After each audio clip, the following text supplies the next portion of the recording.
Okay, I think I'm ready. You gotta So, restart. You gotta restart Craig. He disappeared. oh, you mean the recording? Yeah, it disappeared. I don't know what happened.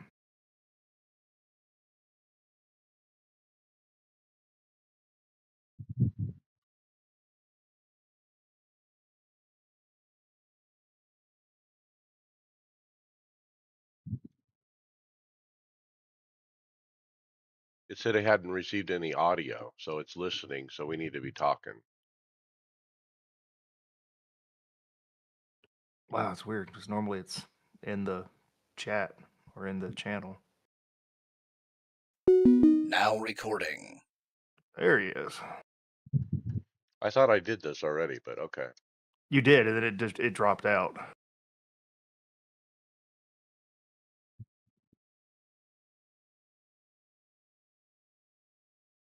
Well, and that's why we do the video streaming because it's always a backup. In fact, I need to hit record.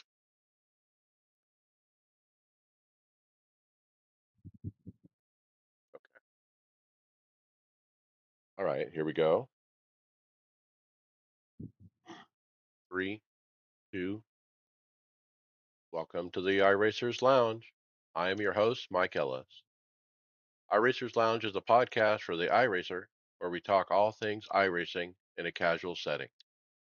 Joining me is the usual character, Brad Wren. Hey, everybody. Hello, Mike. How are you? We are here. We actually changed 4K monitor resolution down to 1440p, so big news this week. On today's show, the eNASCAR top 30 drivers are set. Is the Sim Magic Evo overkill? A Sim Hub upgrade that you need? How to fix iRacing special events? Is Carson Hocevar one of us? Good news for SimiCube 2 users looking at the SimiCube 3. Apple Vision Pro rumors, and are you team socks or team shoes? That's right, Mike. And remember that you can follow along with us on your PC or your mobile device in real time as you listen to the show and see for yourself all the great topics and products we'll discuss by visiting iRacersLounge.com, selecting the show notes. We hope to see you there. All right, topics. Starting out with one of my favorites, DJ EJ. He came up with obscure iRacing achievements. And this is always fun. I mean, when you go into the achievements and you get this big grid of little tiles, you're like, what is all this? And it's amazing. Some of these I think are like impossible to do. And so, but some of them are doable, including the one that he worked on. He ended up trying the 87s at the Mount Washington Hill Climb. Uh, and you have to do it within under 10 minutes, basically. And they call it a long way from home. I know there's a whole nother section of the sim that I just don't even touch. I really don't. So, so the achievements are kind of neat. Go in there, Brad, and at least look because I bet you've got some achievements that you don't realize you have because you've just been racing for so long. Like worst finishes in a season or something. No, but there's milestones like you've done 10,000 races or something like that. Yeah, I probably need to jump in there and look and see. Yeah. Yeah, I also have been delving into Time Attack a little bit lately. There's always some kind of hosted or sponsored Time Attack going on where there's a contest or trying to get into a special event or something. But I actually went over there to practice for the Lotus 79 at Spa, and I thought that was a good place to practice because I could see how I stack up against other people. So you're gonna start working on the award that you get for completing 50,000 time trials. That's not really what I had in mind, but yeah, it's a good place to practice. So we're trying it out. All right, we got a couple articles here, a couple programs that have showed up this week. Both of them in concert working on endurance racing and ideally about how do you set stints and plan your races. So we got two here to look at. First one is istints.com. Um, allows you, this links up with Garage 61. So if you've got a Garage 61 account, it'll import your laps. You'll also be able to see live data, times and stuff on the track. But what it allows you to do is put in your drivers. It'll pull in that data, and then you fill in the information regarding how long's your event and stuff, what start time and all that, and then it's going to help you create your stints. You'll be able to gather all your drivers together. Both of these kind of work similar ways. There's a bunch of these that have popped up over the last probably year or so. We've talked about them. I played around with a few of them. These I have not had wanted to, but was out of town for most of the week.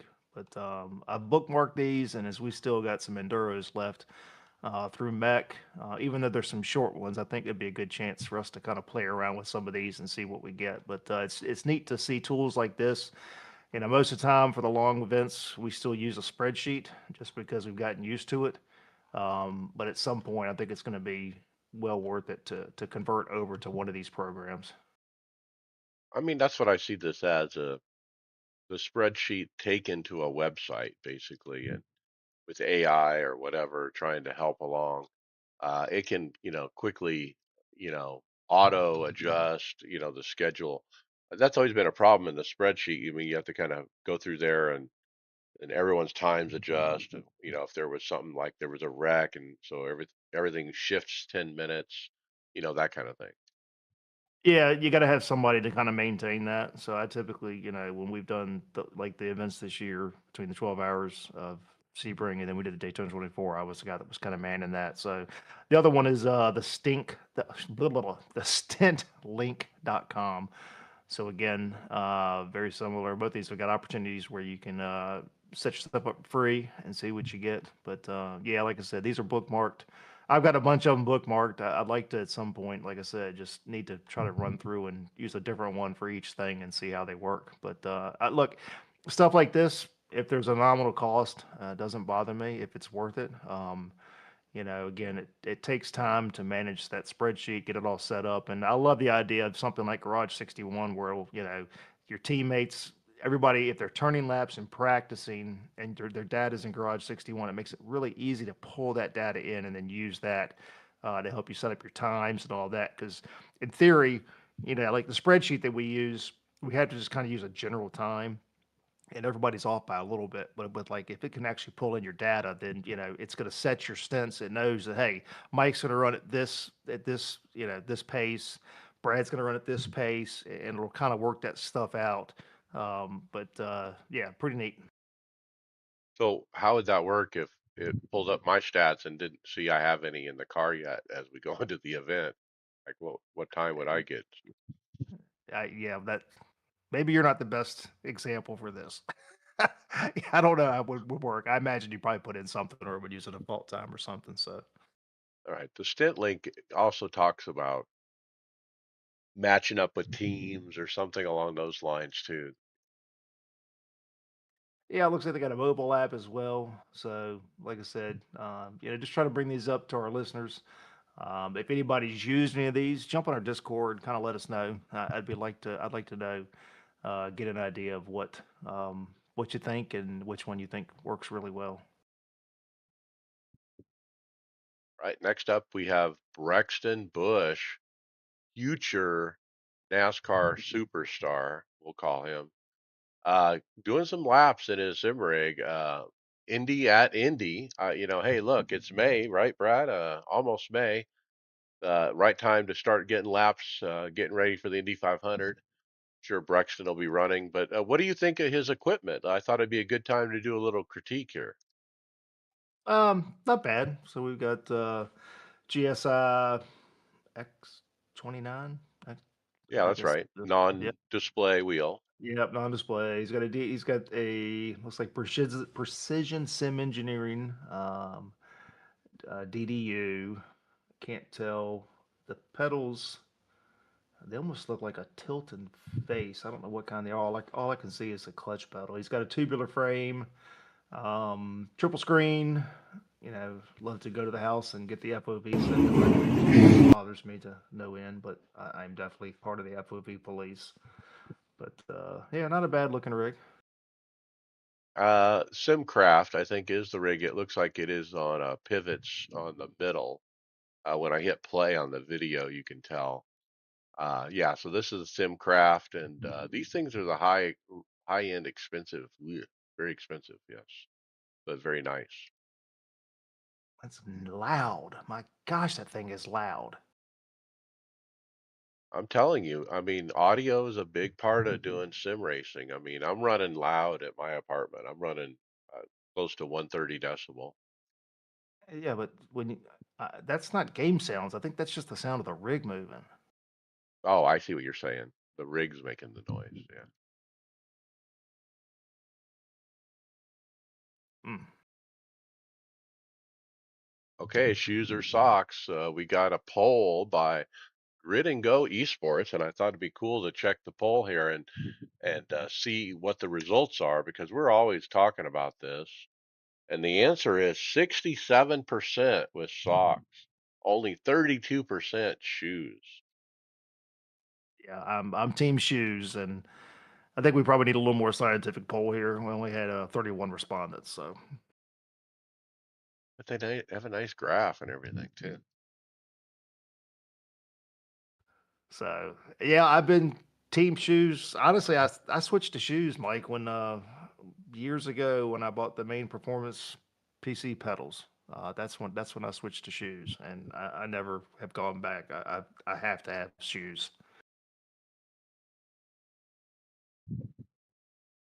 Okay, I this next one didn't show right on the script, but when I click it, it does show me the video that I was wanting to put on the script about Cletus McFarland.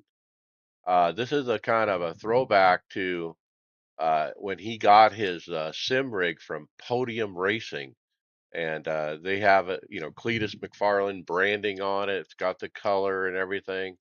Uh, but obviously, Podium One Racing, considering Cletus got a P2 at Talladega and he kind of celebrated like he won. They took that video and matched it up with pictures of his rig and made a nice little commercial out of it. But look, I thought we'd bring it up just to give Garrett, a little shout out, because he is a sim racer too. Yeah, no, I mean it's typical Podium One rig, all high end stuff, and I mean it's nice. He's done well. I think Arca is a perfect place for him to land right now.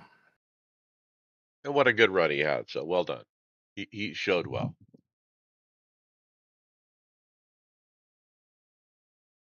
So we got a next post here.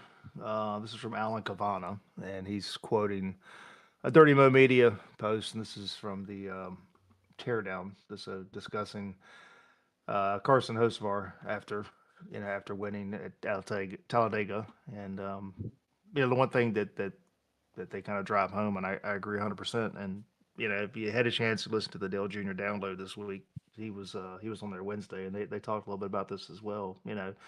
Carson's the post there says Carson's Hocevar is not afraid to be a race fan. It says he grew up as a fan. He collects diecasts. He watches old races. He does diecast stop motion videos. He studies the sport. He says it makes it easy for fans to relate to him.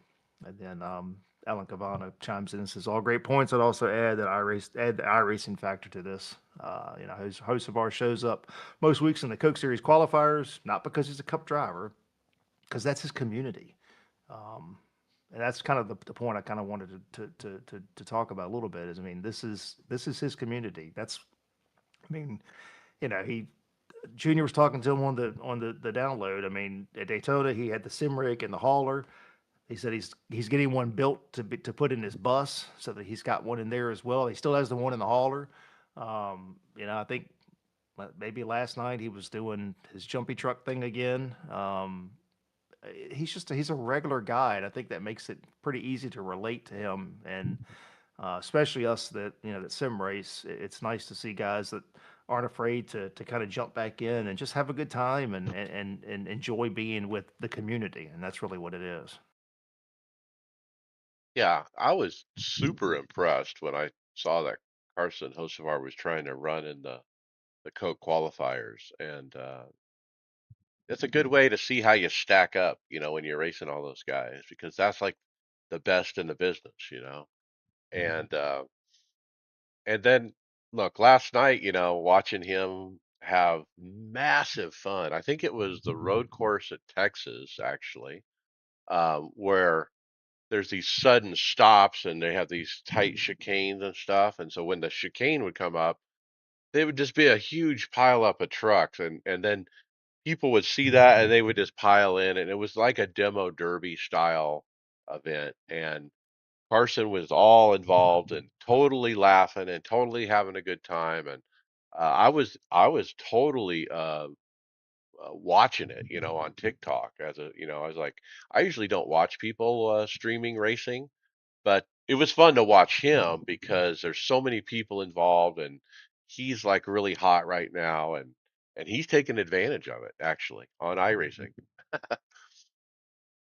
Yeah, I mean, he's streaming quite a bit. I mean, he's usually on, I think, almost every single week. So, different stuff. He's doing his, the jumpy truck thing, and he'll stream other stuff. And I don't watch. I'm not on TikTok, so I don't watch any of that stuff. But again, I just look. The kid is he's relatable.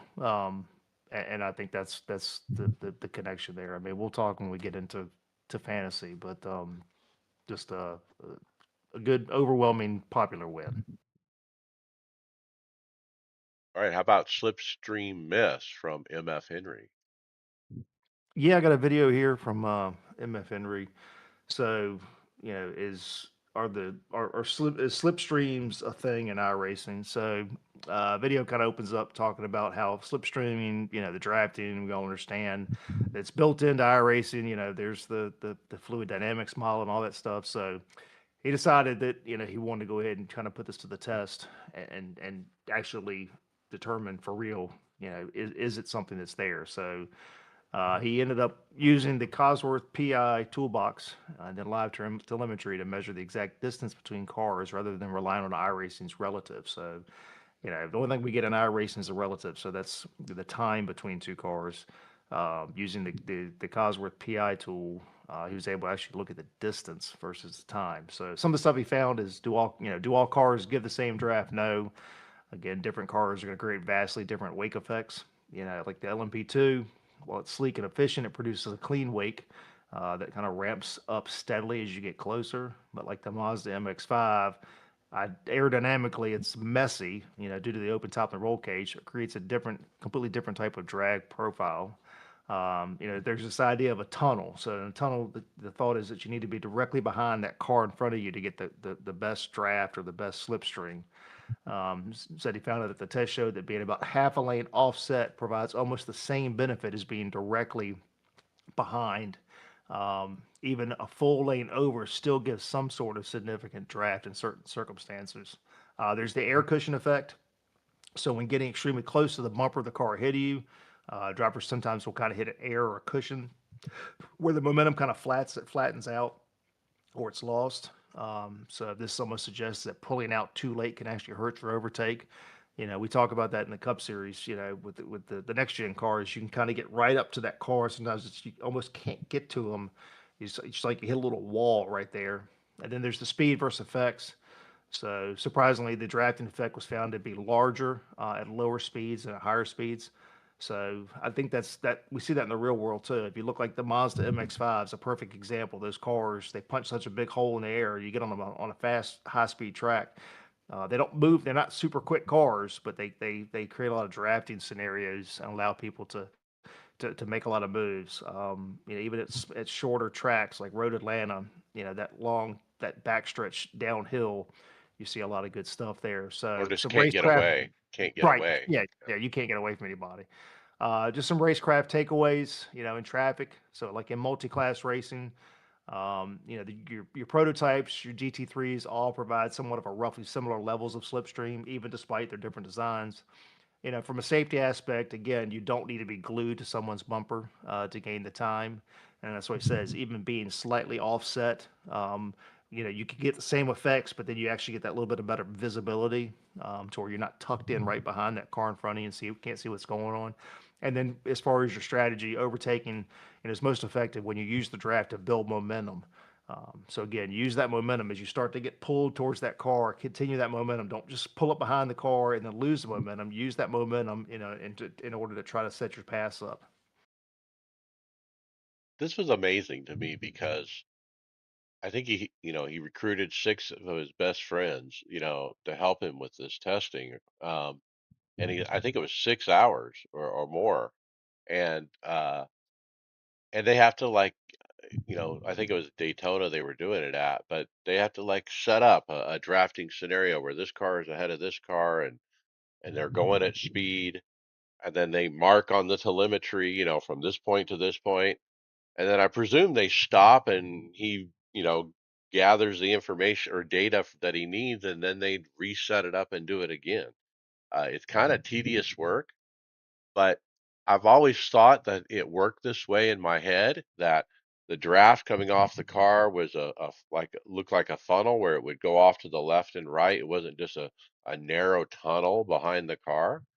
I assumed as you got offline even a little, it would be a detrimental effect, but this guy proved that that's not the case. You can get offline, half a car length or a width of a car maybe, and still be fully effective in the draft. So that's kind of neat to know. And because of the way he did it, it's almost scientifically proven. Yeah, for our listeners, remember MF Henry's the guy that did the video about tire warming and some of the myths around that. And we discussed that probably, I don't know, maybe it had been last year or so. But yeah, when he does these, I mean, he takes his time. He tries to be as thorough as he can. Tries to use a lot of data. I mean, he really did in the tire warming thing that we looked at as well. So yeah, very cool. I suggest a bookmark, subscribe. He doesn't put out stuff very often, but when he does, there's a lot of time being put into those videos when he does release them. Yeah, well done. This one, How to Fix iRacing Special Events by Marcus Soholm. Uh, Brad, this guy really nailed it on the head. He said that these long events like Daytona 24 or Sebring 12 have been predictable hot lapping competitions. Why? Well, because of lack of strategy. The only thing you can strategize is fuel. With unlimited tires, there's no strategy there. So what's left to do besides just save fuel, save fuel, save fuel from the very beginning and maybe do one less stint than a few others, and that's all the hope you have, right? I mean, look, rain is kind of the unknown factor here, though. When it rains, uh, that brings in unpredictability, about how that'll go. But if it's not raining, it's in a dry event, man. Yeah, it's what we talked about. I mean, we really talked about this coming out of Daytona 24s, and even 12 hours of Sebring. It's about without any sort of interruption. The only way to win a race right now is just fuel conserving. Um, I think there's things they can do, and he gives some suggestions here, and we talked about these as well. um, unlinked tires and fuel. So the way that it used to be was you took fuel and then you took tires. You didn't do it at the same time. When IMSA made the change to where you could take tires and fuel at the same time, iRacing, in order to mimic what's happening in real life, did the same thing. The problem is we have unlimited tires. So in IMSA, WEC, any of that, you don't have unlimited tires. You've only got a certain amount of tires that you can use over the course of the weekend. For us, let's say the course of the race.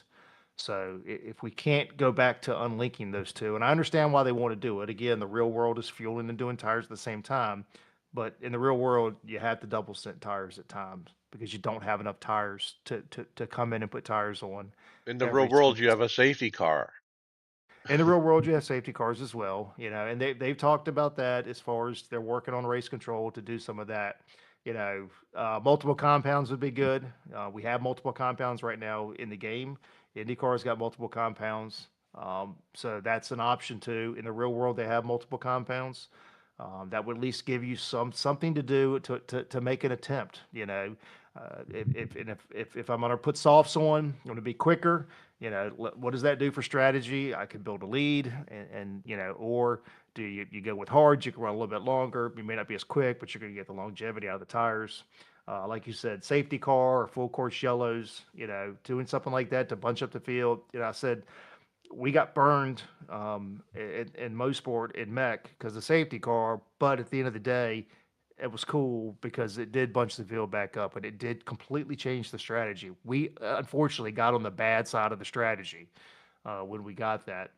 It even talks about slow zones, some localized yellows in an area or slow zone. So in the real world, if there's an instance where track workers need to go on the track for a certain section and they're not going to throw a full course yellow, there'll be a slow zone. You got to slow down for to whatever it is during that area. That would be an option as well. Again, here the goal is to try to make some changes to make the experience more true to life, because it is pretty stale right now. Outside of rain, endurance racing is very stale in iRacing. I enjoy it and I want to do it and I'll keep doing it, but it has gotten pretty stale.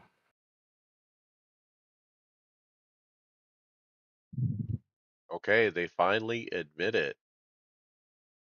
We have a forum post by staff member Chris Yanker. He says, quote, the normalized fuel economy changes were due to trends we saw during the special event BOPs. Yeah. So the reason I titled this is they finally admitted it. Daytona was a disaster. The BOP at Daytona was a disaster. The Porsche was ridiculously quicker and got so much better fuel mileage. I mean, it was crazy. When one car can run 4 or 5 laps more, there's nothing you can do. So hopefully that's the BOP. I've been out of town all week. I haven't been on the forums. I don't know what the BOP's been like. It'd be interesting to see when we get to the next event, which I guess is probably gonna be the 6 hours of Watkins Glen. I hope that the BOP will be a little bit better. We'll see. I think 12 hours was a little bit better, but Daytona was a complete, just absolute disaster. What is a good time to get that final BOP published and out to everybody before the weekend? I mean, I think it came in late yesterday, which was Wednesday, and there were some people making noise that it was coming late. For Nürburgring. Yes. Um, yeah, I mean, there's typically, I mean, there's an initial BOP, and then usually it's the week of the event we get the final, and I'm okay with that. But again, for the most part, we're not looking for the meta car when we drive. We're looking for something that we're gonna be comfortable. Um, but because again, my lap times, it don't make a difference which car it is on the GT3 side. They're all going to be pretty similar. Um, but on the high end side, I guess there could be some frustration. But I don't see an issue of getting BOP 3 days before the race. I don't think that's an issue. Okay, Brad, we have our friend Matt Busa, who we met in Chicago last fall. Uh, he is in management at one of those sim centers, and he has posted up a video here of a new sim at the Sim Racing Naperville. Yeah, so just a video of him. He was getting in some practice for the eNASCAR event. This is at the Sim Racing Naperville. So this is Evo motion simulation is what I'm seeing in the video here. So we've got looks like probably a 6 post, kind of the way I'm seeing it. It's one of the almost kind of like one of the spider ones where you got the Y shaped uprights and stuff. But yeah, not bad. Looking pretty neat. Yeah, I think it says SVO Motion Simulator, but I'm not familiar with the brand. But yeah, it looks, like a Driven Dynamics kind of spider simulator, like you say. Matt's a good guy. Yeah, it was fun meeting him last year.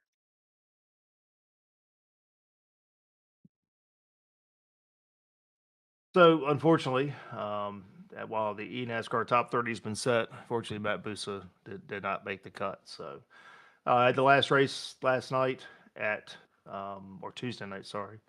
Tuesday night at Texas. Was actually on the road and in a hotel, so I decided to, I ain't got nothing else to watch. I went ahead and watched this. It was a ho hum race, split two. They jumped to every now and then. Had a few more yellows, but the top split was pretty straight.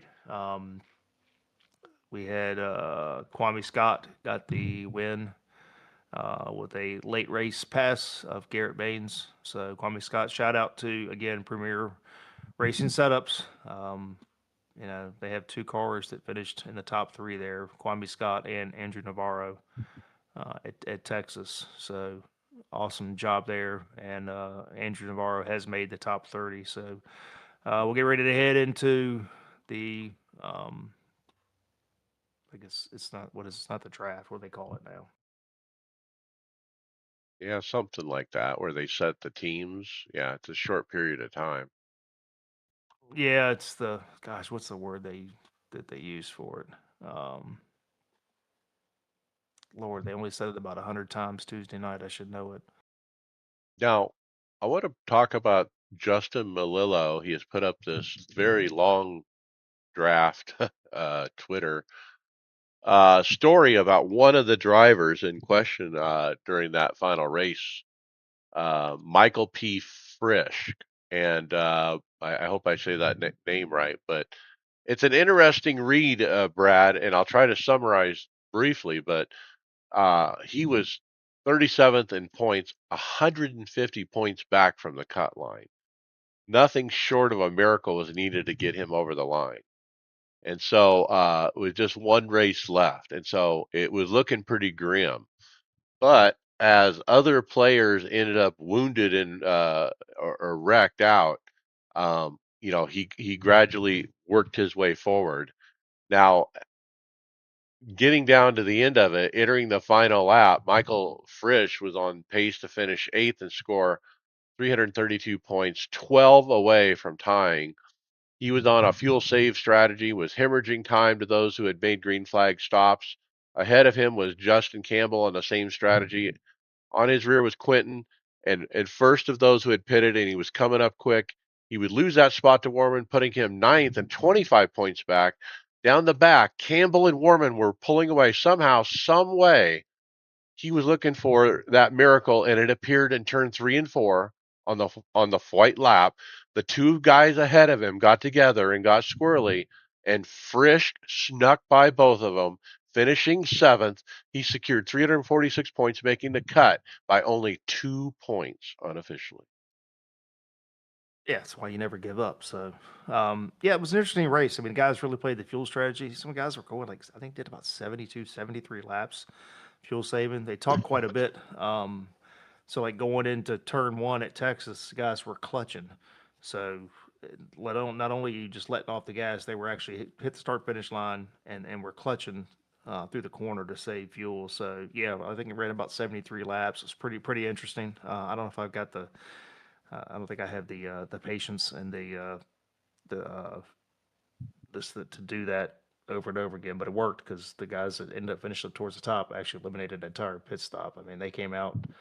It was like, there's no way these guys are going to make it because it was about 60 some laps was supposedly about all you could do. And like I said, they ran 72 or 73 laps. But it was interesting. Like I said, commentators, they do an in car, you'd hear them clutch and they just let off the gas. I mean, they were clutching, getting in the corner. So very cool. But yeah, no, cool run by him. I mean, look, that's all it takes. I mean, the article says it needed about 7 different things to happen. And sometimes all 7 different things can happen. And yeah, win by two to get in by 2 points. So now the free agency, that's what it is. So now, as we get ready to look towards free agency, you got the 10 that carry over um, from the standings last year, or the 20s, top 20. Sorry, top 20 carry over from last year. So now you got 50 people set up for free agency for 40 spots. So it'll be interesting to see what happens. I just hope that somebody who ran well in this qualifier, like top 10-ish, doesn't get left out, just because they're not popular Sure. or Yeah. on social media or whatever the situation may be. I mean, that just sucks because you should be able to race your way into this thing. Yeah, I saw a couple posts on X, and I should have tagged them and thrown them on the script, and honestly, I didn't. I think I saw them yesterday when I was at the airport. But some of the Coke Series drivers just, I saw one of them. I don't remember who it was, but just saying, look, I raced with this guy. He's made it. He needs to be on a team. He's that good. And I don't remember who it was, but that may have been that former Coke Series driver didn't even make the didn't is not going to make free agency himself. So um, looking at this, there are, like I said, Matt Busa didn't make it, and I think Matt's a great guy. It's a shame not to see him in there, but look, you got 50 guys. Not everybody's going to make it, so it'll be interesting to see where we shake out. I hope this change in format perhaps makes the racing a little bit better. Um, this year, I think we've kind of agreed it's all been kind of stale a little bit over the last couple seasons.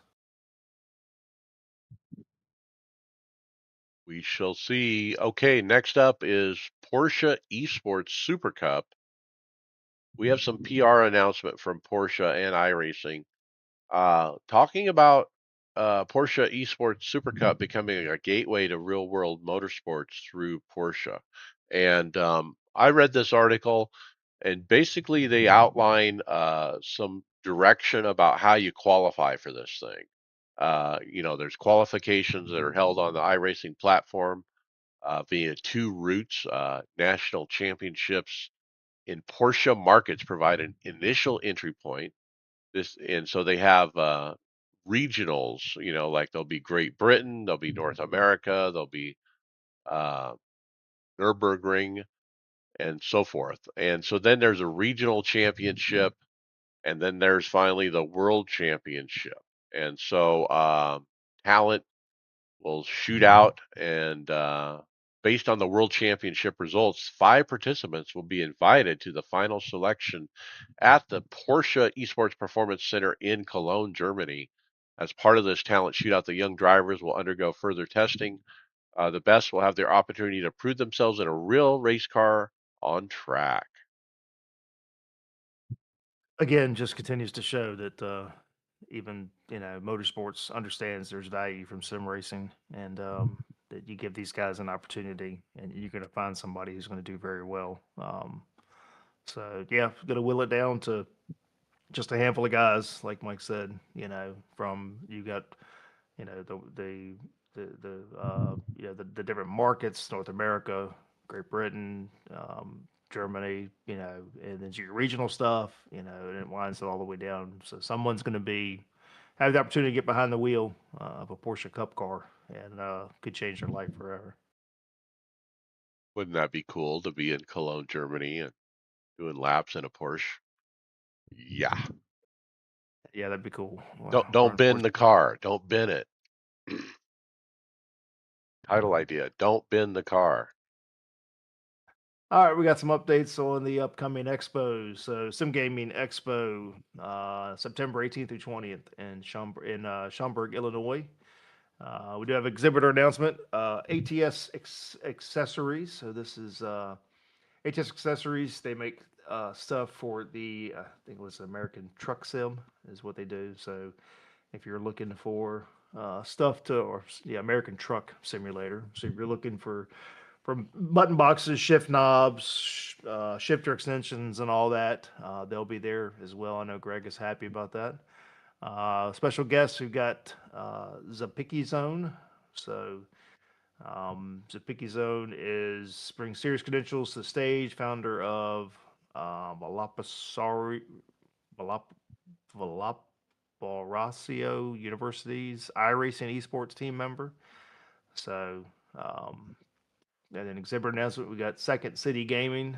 Um, Second City Gaming is a Chicago-based nonprofit organization on a mission to strengthen Chicagoland community through gaming technology and shared play. So they focus on expanding access technology, fostering meaningful social connection. Um, so working with the youth, under-resourced communities. So again, neat to see that you've got gaming being used in communities. And then we've also got we got a video here. This is Gray's Dynamics. So this is all things racing. So this podcast has special guest Jorge on from the Sim Gaming Expo. So that should be a good listen. Have not had a chance to listen to it yet. It's Oh, I got it. I listened did you? to most of it, I would say, the first more than half of it. But it was nice to hear from George and Jorge, whatever you want to call him. He goes by both, but he talks about his successes from the last expo. What went right, what went wrong. Uh, Gray's dynamics. Uh, he asked a lot of good questions about how did it feel for you to, to get this done when it was done. Those kind of things, and you got to hear some of the personal side of it from George. About what he's accomplished here, and he really did accomplish something pretty amazing with 44 exhibitors and a very successful show for a first showing. And he really talks about now that he has that momentum and it's been proven that it's going to work. He feels like this is going to be bigger than ever this year. He's hoping to do at least 44, if not more, of course, on the exhibitors. But talks about some ideas about what can we make it better and that kind of thing. He talked about this year we're going to have the performance, the area where they perform racing, where they have the 15 or more rigs set up where they're doing actual races, have that in a separate area from the actual exhibitors so that we can do after hours racing. Part of the problem the first year was they were in the same room. The exhibitors want to go home, or not go home, but stop for the day and walk away from the exhibit hall, and go have dinner, but they don't want to leave their stuff unattended. So the problem was they couldn't let people in there after hours really to do racing because it was all in one room. So now with like a separate areas, that is a possibility. Oh, it's excellent. That's a good idea. I know we talked about that when we were there last week with George, last year with George. So yeah, cool. So we're working to get George on the show. If you remember last year, he came by for a couple of visits, and then we had him on the podcast that we did at the expo as well. So we'll get that lined up. So looking forward to that again. Continuing to see announcements coming. Like we shared last week, we will be there again. Booths already arranged, straight. Airlines are booked, hotels are booked. So again, if you're going to come, there is a discount that you can get for to stay right there on site at the convention center. Great hotel. We had a good time last year. You literally walk down from your room, walk down the hallway, and you're there. Spend the whole weekend. So fantastic. And then the Sim Racing Expo in Charlotte, only a couple weeks away. So we've got a couple more announcement. Asher Racing is going to be there. Got an Instagram post there, and then also going to have Vero Motion will be there as well. And then Track Racer has a promotion going on. So they're giving away 4 3-day passes to the expo, as well as as 4 VIP passes to the Craftsman Truck Series race at Charlotte as well. So there's a link there where you can join off that expo. So yeah, Spencer Boyd's going to be there as well. I think he's going to be there through Track Racer. So Craftsman Truck Series driver, Spencer Boyd. So big NASCAR connections here. Looking forward to being down there and checking it out. And I'm really looking forward to kind of, having gone to the Sim Gaming Expo and kind of the expectations I had from there. I think it's gonna be neat to go to this one and see how that compares. And then again, in September, get ready to go back to Sim Gaming Expo. So get a full kind of gamut to see how things are. We've always already talked a little bit. Surprised some don't have some hardware people at the Sim Racing Expo that were at the Sim Gaming Expo. But it'll be interesting to see how everything shakes out as we get through the year. Let's hope all these people go to both. Is really what we're hoping. But look, I'm Yeah, I think excited so. for you when I see Asher Racing. I mean, I've always been taking them into very high regard. In fact, I did buy their DDU and actually got refunded because of the tariffs, because they didn't have a U.S. distribution, but apparently they do now, since I have bought a DDU. So it'll be nice to put your hands on their wheels and see what you think, Brad, about their stuff. And you tell me about that DDU, what you think, because it really looks nice. I mean, that was my first choice. The other one, Vero Motion. I mean, we saw them at the Sim Gaming Expo, but are they bringing anything new? It'll be a nice chance for you to try them again and see what you think. And then Track Racer is also, somebody I would hope to see as well because they have so many different things that they're doing. Like, don't they have the Track Racer monitor even, and they have Yep. Track Racer this and that, and they're doing a wheelbase and who knows what else. Yeah, like I'm looking forward to going. Again, my goal is to try to put my hands on more stuff. Since I'm just going to be an attendee. The goal there is to try to jump on a bunch of equipment, check it out, get some feedback. William's going to be there as well, is my understanding. So hopefully both of us can get on some stuff. Share our experiences with the listeners. When we were in Chicago last year, spent a lot of time manning the booth, didn't get out to get my hands on a lot of stuff. So looking forward to that this year. All right, next up, race Oscar Piastri from F1 on iRacing. And this is put up by HP Tuners.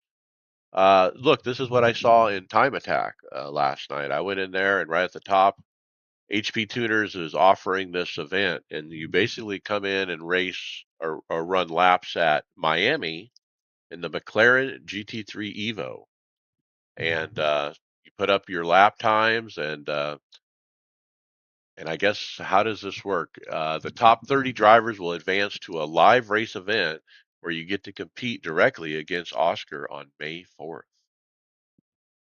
Hey, that's cool. So, yep. Race details. So qualifying's opening until April 29th at Ooh, it midnight. was yesterday. It's Yep. over.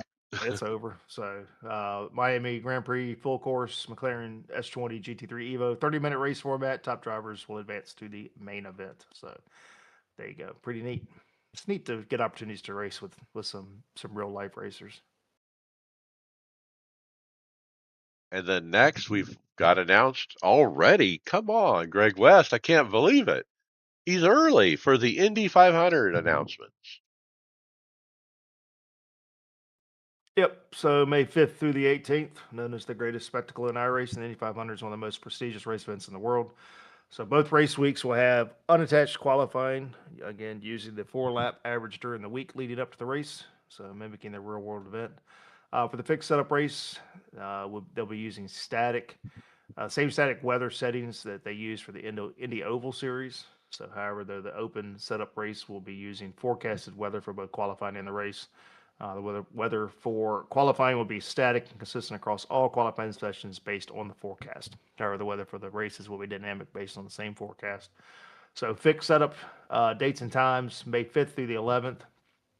And then the time slots are going to be 4 time slots. Saturday 1 GMT, Saturday 1300 GMT, Saturday 1700 GMT, and then Sunday 13 GMT. And then the open setup date and times, same times, but that's going to be the 12th through the 18th. So session 15 minutes, 200 warm up to 15 minutes, 200 race laps.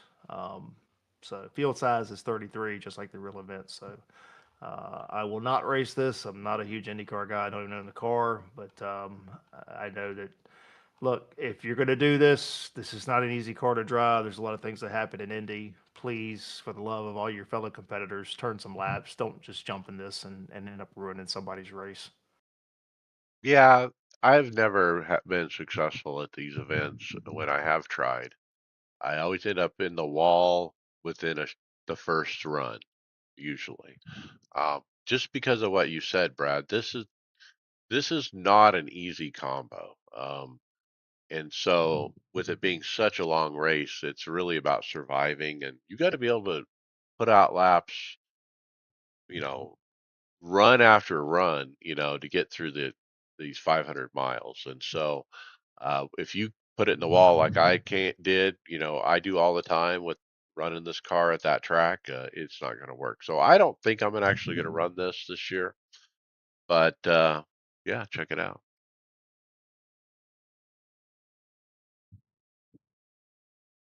Next is the 24 hours of Nürburgring is upon us this weekend. You know, if anyone should in our team should be running this, it'd probably me because this is my track. But I just keep thinking about what the Ringmeister races. They're 3 laps, and at the end of the 3 laps, I'm like done. I'm like sweating. My back is wet. I get up out of the rig. I'm taking a 30-minute break. I'm drinking a water. How am I going to participate hours doing it? Because I don't know. I'm just not conditioned for it yet, or I'm just too on edge for those 3 laps to think that I could probably do, maybe 15 or 20. I don't know how I could. Just the thought of doing 15 or 20 laps, this is daunting. Yeah, I don't think I've never ran a race here. I've got out and just done some laps. It's fun for that, but yeah, it's not only is it physical, it's mental. I mean, yes, and then trying to do this at night. No Whew, lights, no lights anywhere. no lights, no thank you, no thank you. So that's gonna be the normal 4 time slots. Friday 2200 GMT, Saturday 7 GMT, Saturday 1200 GMT, and Saturday 1600 GMT. So again, this is BOP is set as of yesterday. So again, you've got what do we got? 2, 4, 6, 7 GT3 cars. You got the Porsche pickup. You've got 4 GT4 cars. You got the TCR class of 3 cars, and you've also got the BMW M2. So lots of traffic, lots of cars. Be interesting to see how the splits work with the new algorithm. The goal there trying to get as many classes in the same splits. I'm sure that's not going to happen, but ideally you don't end up with like a GT3 only split. Hopefully no one has that because it's not a whole lot of fun when you're not multi-class. So good luck to everybody. Boy, you get through this one, you're better than me. So, is there a max car count? 60, 60 is the field size. So, in real life, I think that number is much higher. Yeah, it's probably 100 to 120 or something. It's a lot. But I think 60 is our max. I think that 60 is our max in the game, isn't it? I think it is. It's 64 or something, right? But so I'm just going to throw this out there for fun, but it'd be cool if we had the same amount of entries as the real life. I don't know how many it is. I want to say it's 300, but I don't know. You could be 130, like you said. It's some big number, but wouldn't that be something when you say the word traffic? Now, look, it's a long track, but if you had 130 cars on it, all these different, makes that you just called out that are different speeds, man, it's going to be crazy. It's going to be constant traffic. Uh, what a blast. I mean, I almost second, if I had all those cars out there, I want to be in the middle of that mess. That sounds fun. All right. So happening this week at iRacing, as we said, we got the Nürburgring 24 hours. The NASCAR iRacing Series is at Texas Motor Speedway. iRacing Grand Prix Tour is at Miami International Autodrome. We got the Dirt Series back on the track this week with the 410 Sprint Car and the Super Dirt late model, and we also got the Wheeling Modified Tour and Late Model Tour as well. So lots of stuff to race. Find your place.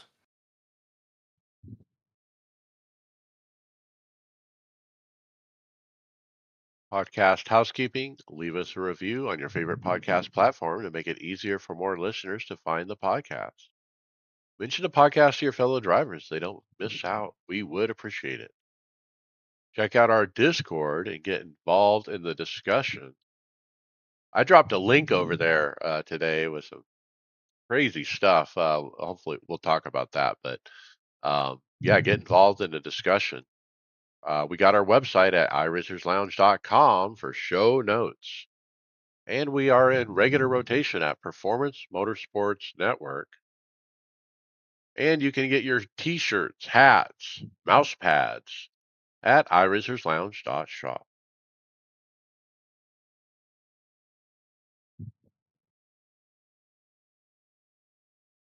Fantasy. Carson Hocevar. Finally, he scores.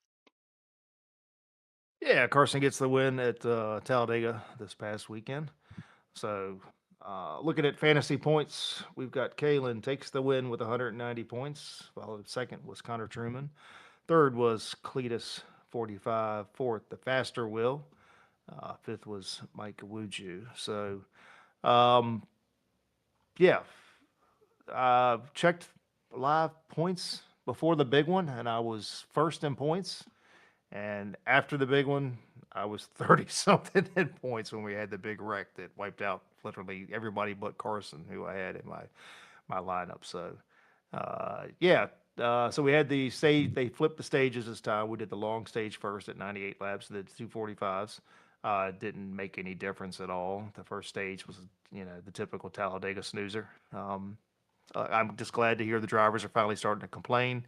Sounds like NASCAR is maybe starting to listen. I know they've talked. There's been some discussion about speed weeks. They're going to do, not necessarily speed weeks, but they are going to do preceding the Thunder or whatever. They're going to get down to Daytona and try to do some things. They got to do something. This car is just it's absolutely broken at this track. I think I said in our chat, this car, they successfully ruined the two most popular forms of racing with this car. That was super speed, plate racing or drafting tracks, and then short tracks. The two things that is the bread and butter of NASCAR. This car completely destroyed both of those. So they need to do something because it's just a mess. I'm to the point now where we just need to make the race 45 laps and let's just go ahead and tear up a bunch of stuff and be done with it. I don't need to watch 98 laps of them fuel saving, driving 54-second laps, and everybody running 30% throttle. I'm done. So I ended up nap car during stage one. I ended up laying down and falling asleep, and I think I woke up and saw the replay of the wreck on my phone, and then I literally woke up naturally and got up and went to the TV, and it was the final restart where Carson goes on to win the race. And so that was the best way to consume a NASCAR Talladega race with this car ever was just to wait till the end and watch the end of it because the rest of it was just stupid. I mean, it was dumb. I think Denny, I mean, he told NASCAR this week what to do on his podcast, and it has too much drag. You got to take the drag out of this car. It has too much drag. Yeah, you can't build runs. You can't move. I mean, it's look to the person doesn't know what they're looking at. They turn the TV on. They're like, oh my gosh, these guys are three wide, and I mean, literally, you could tell if you watch NASCAR and you watch super speedway racing. I mean, you could tell just looking at the cars how slow they were going. And then the coverage, Fox coverage, it's just thank gosh it's almost over. I don't think we have, but I think this is the last weekend, or maybe we have one more. I don't know. Thank goodness. I mean, literally a freaking commercial every 90 seconds. It really didn't matter because there was nothing to look at. But yeah, I'm done with Fox. The coverage is absolutely horrible. And then Carson, does this legendary, stunt at the end of the race, where he somehow drives the car while hanging outside the car and cheering to the crowd. So pretty iconic moment, I would say, an iconic NASCAR moment, probably. Maybe kind of when Carl Edwards did a backflip off the car the first time, or maybe when Michael Waltrip came up through the roof hatch the first time, Well, or I'd say it's probably closer to the Polish victory lap by Alan Kulwicki. No one had ever seen anybody do that before. and it's a good, a lot of people comparing him to the Dale Earnhardt Sr. Mike Joy saying that as he came to the checker, literally, and uh, the guy, they're kind of giving him big shoes to fill. Yeah, look, there's never going to be another Dale Senior. I mean, they tried to do that with Dale Junior. There's never going to be another Richard Petty. I mean, it's just look, there's people that there aren't going to be. Is he brash? Is he, he's young. He ruffles feathers. Hey, I love it. I mean, that's what drew me to Earnhardt. I like Carson. Again, I think he's one of us. He's very relatable. He's a fan at the end of the day. He enjoys racing. He enjoys studying it, and he's putting in the effort. The only thing that would have made that entire celebration better is if he'd have been able to catch that beer that that person threw And when then he was. chug it. Oh my gosh, that would have been. I mean, for one for the ages, that would have been absolutely fantastic. So. Um, but looking at our overall standings, coming out of Talladega, we got Dollar Cents in the lead with 2,234 points. Cletus 45 is second. Third is Connor Truman. Fourth, Redneck Racer 80. Fifth is TG1 Racing. So, yeah, we'll head to Texas this weekend. You know, one Texas event a year, which has probably been the best thing to happen to Texas. Racing's been better there, surprisingly, in this car. Um, so I don't know. I'll be in Jamaica. Not sure I'll be able to watch it. Probably don't want to watch it because I'll be in Jamaica. But yeah, I don't know. Probably the Toyotas again would be my guess. The Fords outside of Blaney, there probably ain't nobody. And you know, I think Joey Logano won this race last year. Probably looked into that. Um, you know, we'll see. Usually, someone's going to bust their tail at Texas. That seems what seems to happen every year. So should be an interesting race. Yeah, Tyler Reddick. Yeah, Tyler Reddick. I mean, look, he's just going to win another one. That, like you said, the Toyotas. If he doesn't win it, maybe Denny. You know, but yeah, should be a fun race. Hardware, software.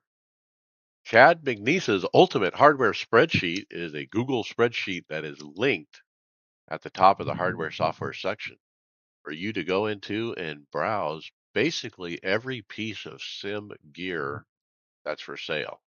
And that's exactly what it is. And it's all categorized and listed out with lots of data points that you can sort by. So check it out if you're buying something. Great resource. So go here first, guys, please. So first hardware topic we've got from Gomez Sim Industries, the GT Max 32. So this is an oval wheel, D-shaped, flat bottom. 32s. I'm assuming it's 20 millimeters. But this has got an LED screen in the middle. This is a blackout version. So everything's gonna be black, you know, all LED knobs and stuff.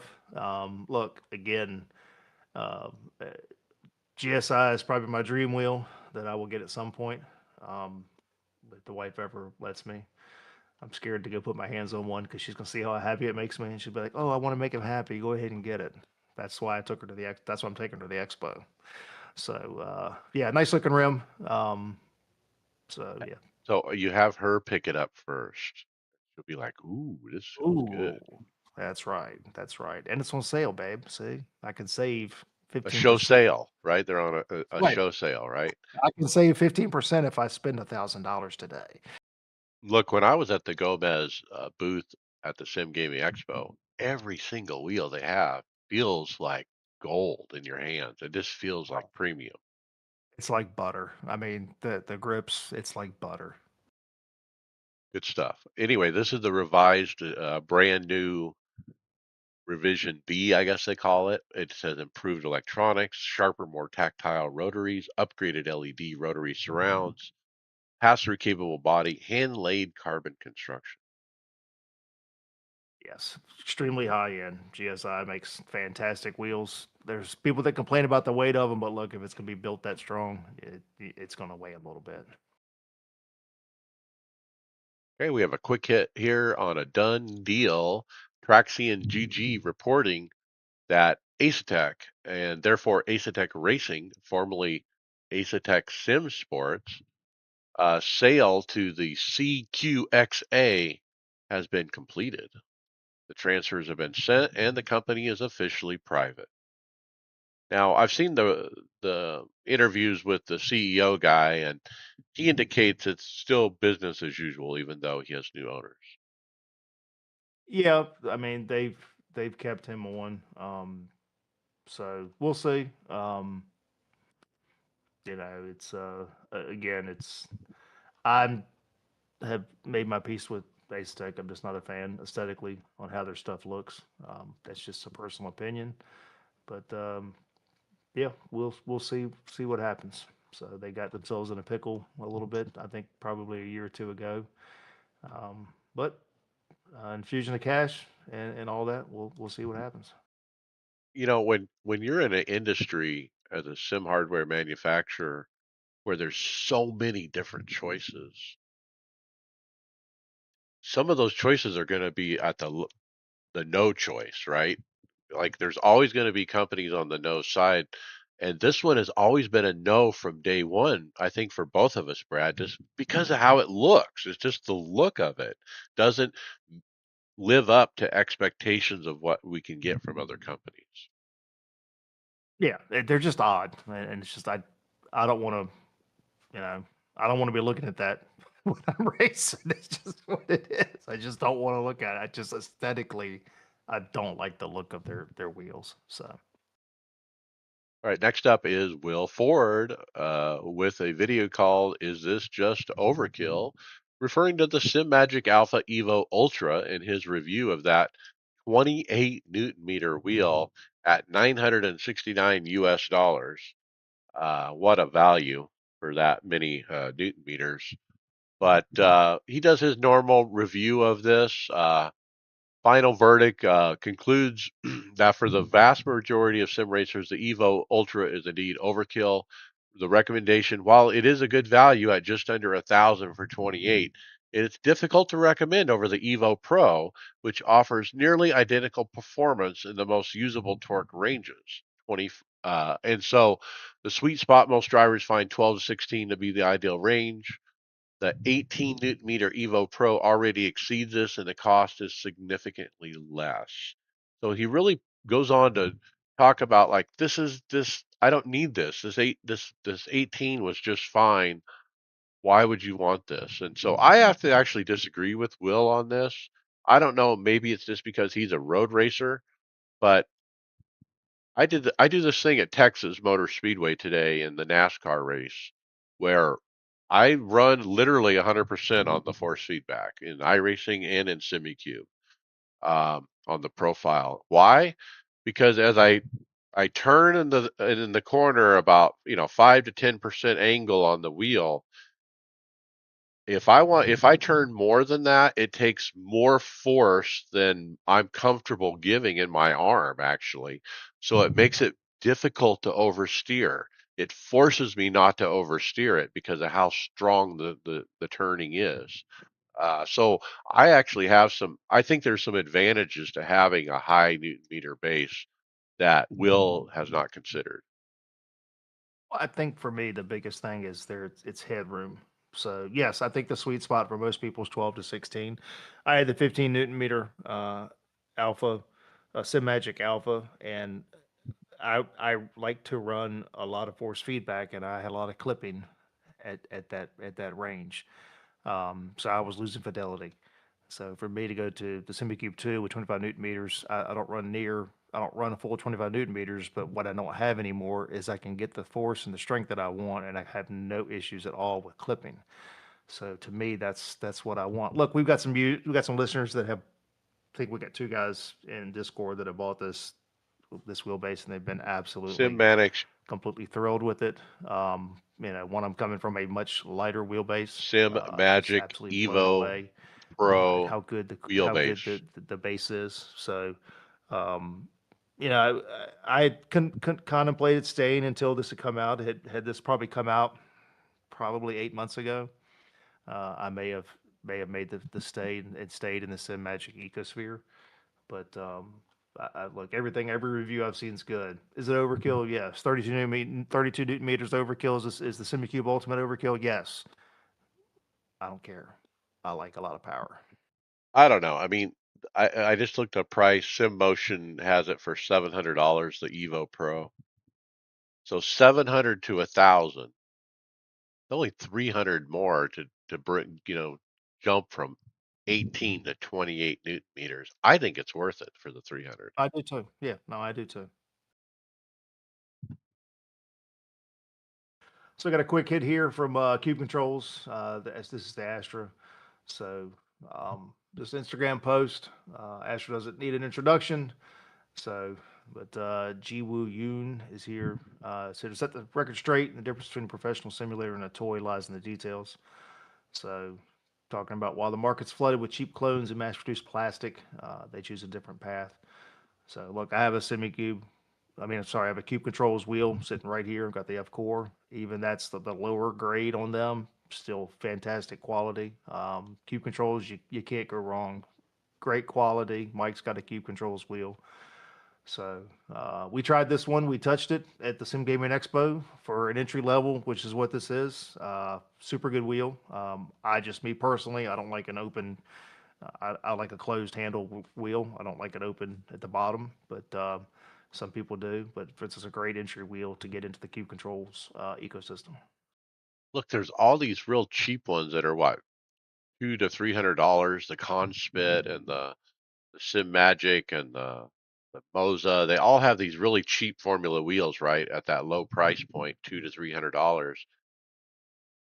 Don't go there. Get this. This is a step up from those, don't you think? Yeah, yeah, absolutely. I mean, Cube Controls made in Italy. Um, again, yeah, if I didn't think they weren't good, I wouldn't have bought one. And I know, like I said, I know you've got a Cube Controls as well. I have an F Pro. It's 7 years old or something like that now, and I bought it because Lando Norris was using it. All right, Sabelt X Series. We have an Instagram post by Sabelt Racing showing off some pictures here of their different rigs with their naming conventions. The X99 Evo 1 and then the X99 Evo 1 Stage 1. And so the differentiating parts are looks like the pedal tray. I guess you why would you buy it without a pedal tray? That doesn't make any sense, but Yeah, and if you keep on going, you got stage two, stage three. So as you work through the stages, you end up with more stuff. Stage two, um, and monitor mount. You got a seat. I see. Yeah, stage three, you got looks like triple monitor mount along with the seat. Again, we talked about you know high end seats. You know they've gotten into the sim racing market and they make nice stuff. It's expensive. I'm just not a fan of the angled uprights. You know whether it's the belt, whether it's Sim Labs. I'm not a fan of the angled uprights, and I still do not care for the um, solid rails on the chassis, especially on the bottom and on the side. So I like my channels because I like to put stuff and move stuff around, but that's just me. Yeah, but their seat, man, that's Sparco level seat, right? Um, I don't know. Yeah, the seat looks. Yeah, well, I mean, Sebelt makes seats, so you're not going to get a much better seat than Sebelt, and you're going to pay for it. But yeah, I don't know price wise what any of this stuff is. I'm sure it's in that stage three is probably $4,000. Be my guess. Something crazy. Look, I don't think there's U.S. distribution on this either, so keep that in mind. Moving on to who does have U.S. distribution, I kind of teased this earlier, but Asher Racing has announced they are partnering with Apavie. And look, I bought a cable, a Q Control cable from Apavie, and had great experience purchasing from them. So it's nice to see a U.S. company, Apavie. Uh, Basically, they're the official Asher distribution. Look, if this had happened a few months ago when I was shopping my DDU, I would have bought it from Apavie for sure because this was my number one choice. Kind of glad it didn't work out and I ended up with the Sim Sport Gadget one because it's just as good, if not better. Yep, Appavie's good. That's who I bought my SemiCube 2 Pro from.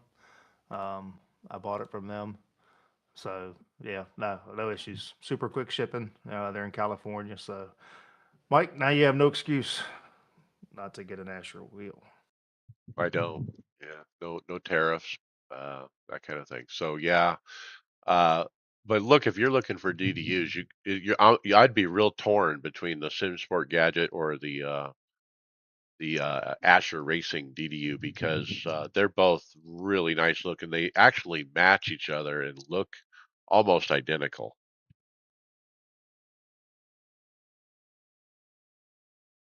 So we got this Instagram hit where Mike likes the Momo wheels. So this is the Momo Course 2.0, new 2026 suede.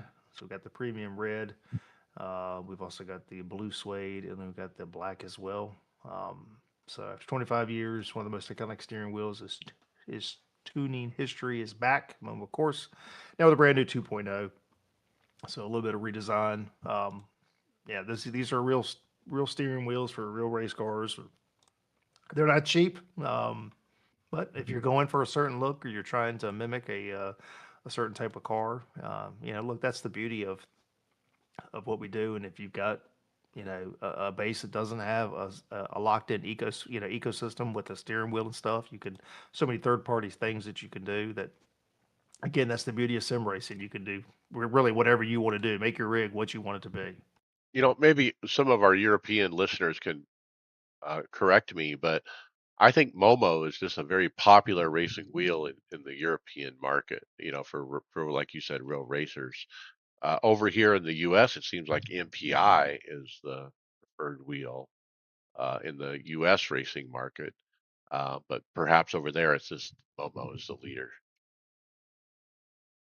Yeah, they've been around for a long time, but I mean, feel very high quality stuff. So All right, I got this one. We have third wheel exclusive YouTube video. This is the guy who made the do-it-yourself water drinking system out of a hose. We covered a couple weeks ago.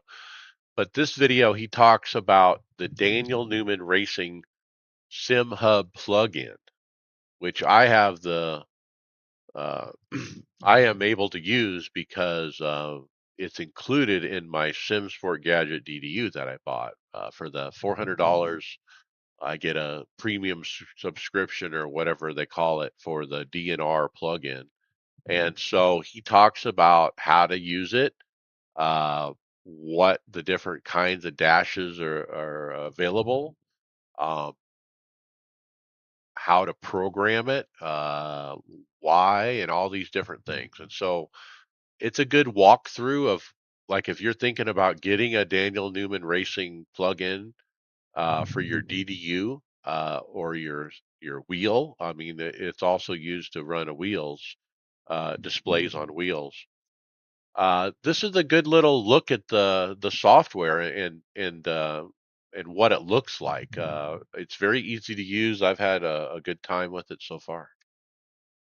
yep, I use DNR every day. So I run my flag box.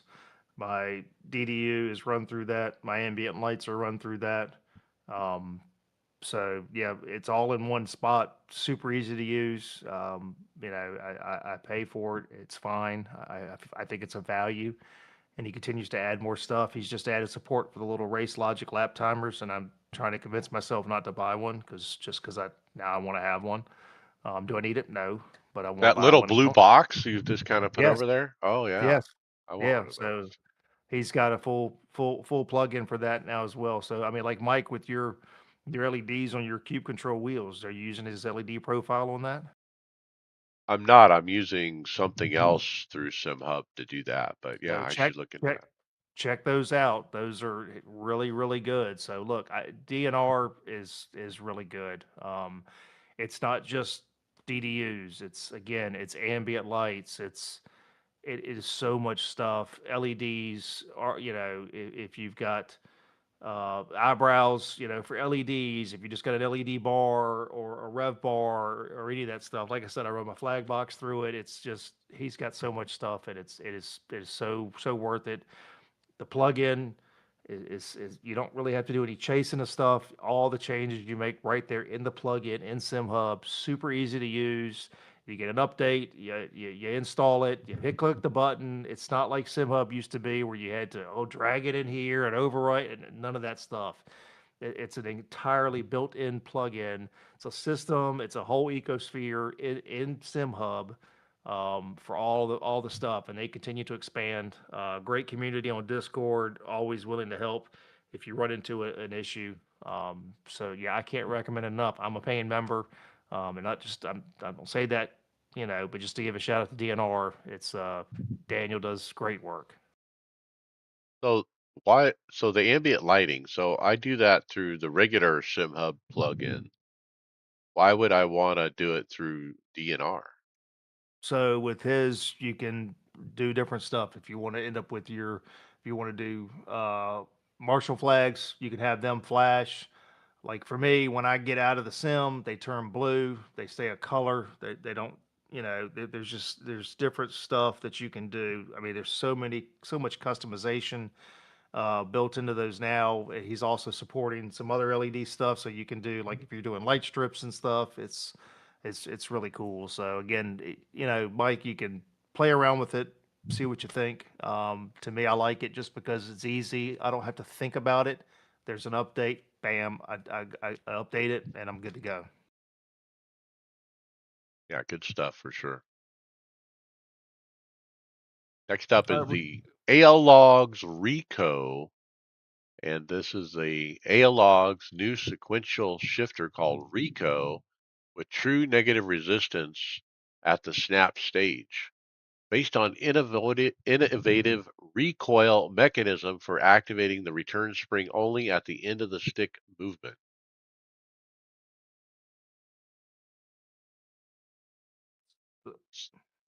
um, uh, What does explain. that mean? So I guess I wonder, how is this different than the analog sequential shifter I have now? So the world's first sequential shifter with true negative resistance at the snap stage. I'm trying to think about. I've got the mag shift from Husenfeld. I'm not. It's Hmm. like you shift and then let go and it snaps back to middle. Is that what they mean? Yeah, mine does. Yeah, mine does already too. Maybe it's just the way they describe it, but we'll have to wait and see a review on this and see what they're talking about. But look, I can't recommend A-logs enough.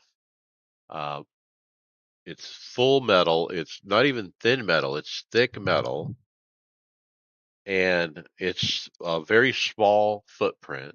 They're always pretty small, but it feels like you're shifting a real car. It really does. You know, it doesn't have any force feedback or anything like that, but it's a good clunk, and it's worked well for me. I haven't felt the need to upgrade my shifter at all. Yeah, I'd be curious once we see some reviews on this. I just want to know what. I'm just trying to wrap my head around what they've done. That's all.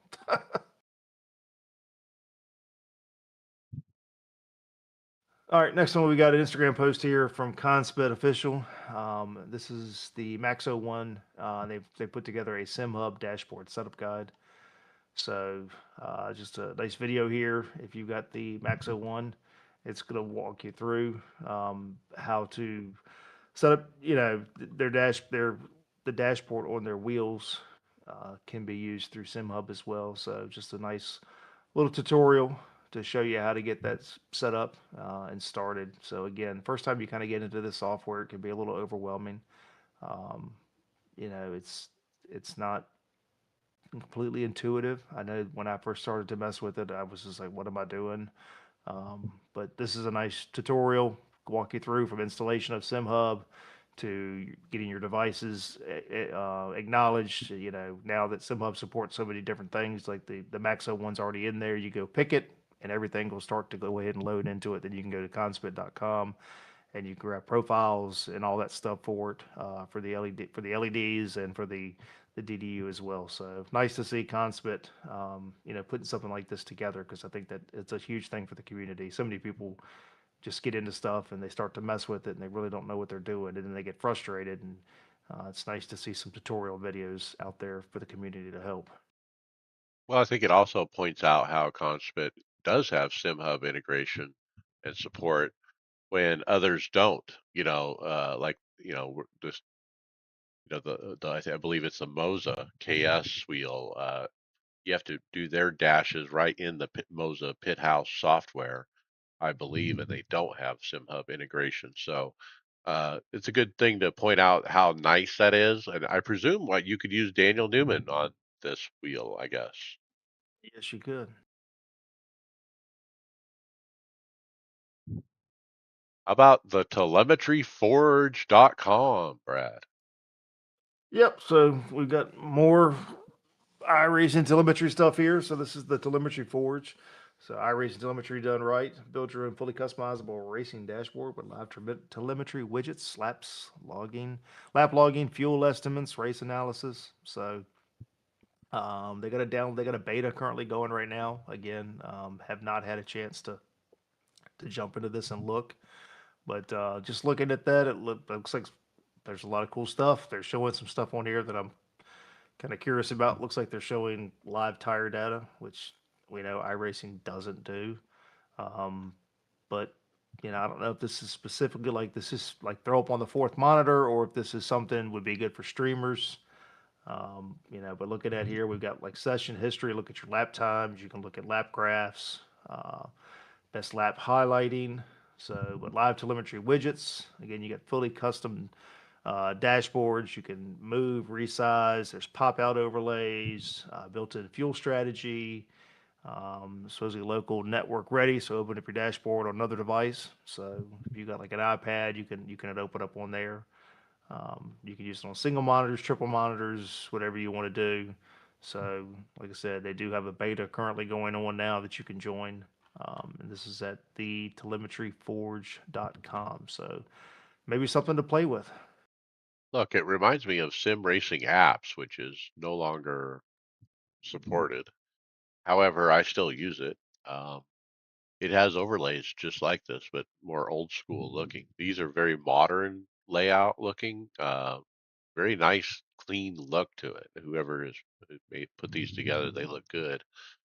But look, if you're looking for that type of thing, might be a good place to start. I don't see that they're asking for money on this. It looks like it's just a free download. It's a beta at the moment. If you have a fourth monitor, this might be a nice thing to put on the fourth monitor. Yeah, yeah, I'm kind of, you know, uh, stuck with JRT just because I like JRT for the amount of information. But yeah, this would be something to look into. So Very I cool. do JRT on 2/3 of the screen.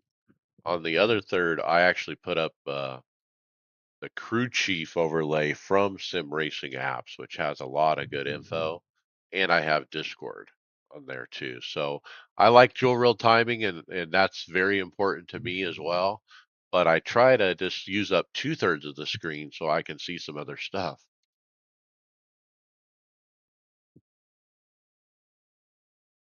All right, SemiCube 2 QR release for the SemiCube 3. I got an email about this week, and then we started seeing some posts on social media.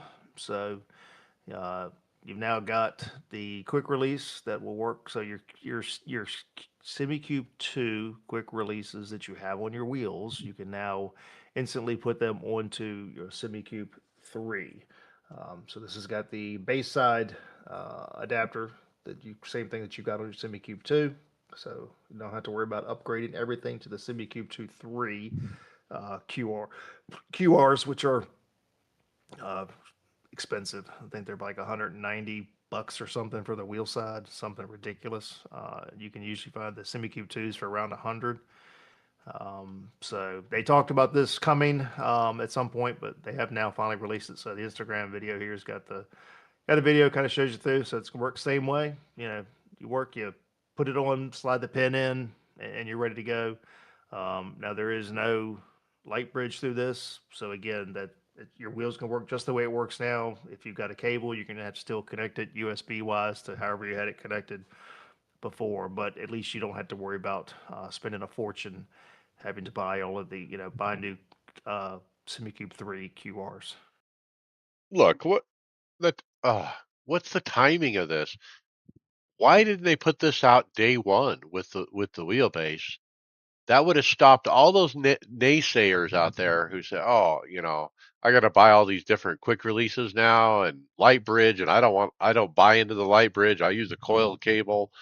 All those naysayers, they could have all been squashed easily if they said, "Oh, we got this little adapter here where you can use your old stuff. We'll throw this into the wheelbase with the wheelbase if you don't want the light bridge stuff." It would have been totally smart to do it that way. For them to bring this out way later, I think is a big miss. Yeah.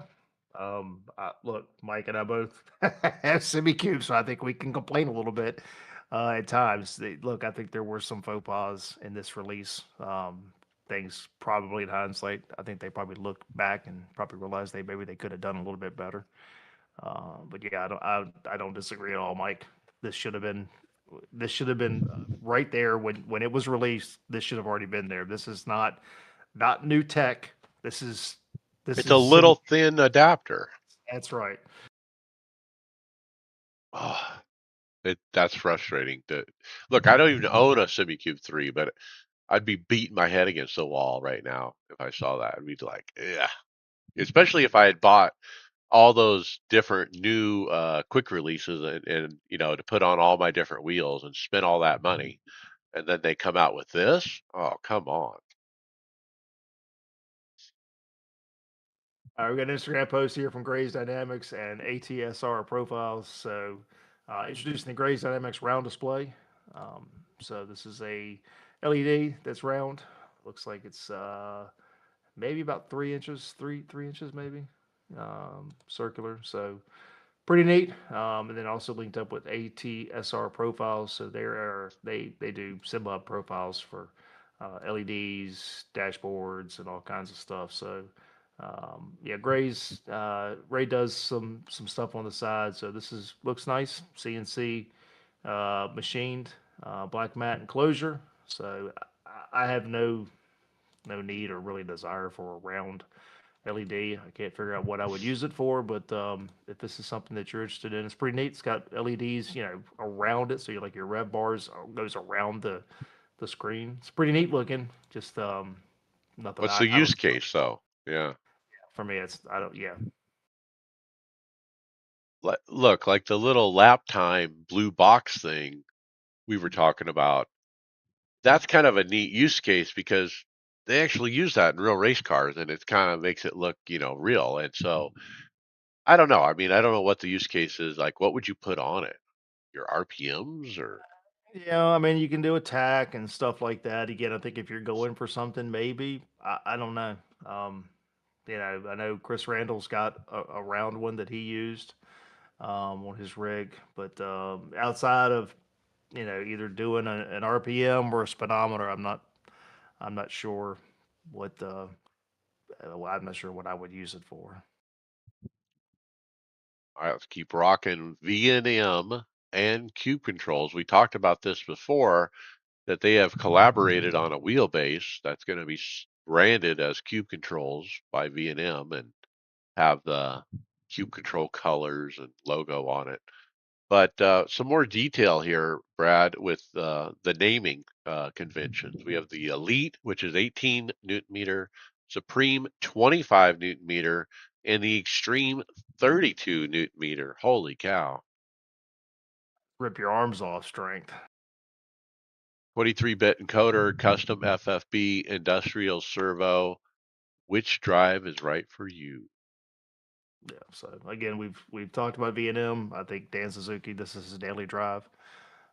So they've made progress. I think this is one definitely to keep on the market. I think looking at dollars per newton meters, I think this is still probably the cheapest when it comes to high end wheelbase. Next up, we have a close look at a custom bespoke Porsche replica simulator motion with belt tensioner made by iRacers. We met them at the Sim Gaming Expo in Chicago, and they show the pictures off in this Instagram post of this GT3 replica, and boy howdy, I mean it's got a dash, got that Porsche button box built into the dash. Uh, real, I can't tell what kind of shifter that is, but with the leather surround on a shiny silver shifter, it really looks sleek. Looks like a carbon fiber seat.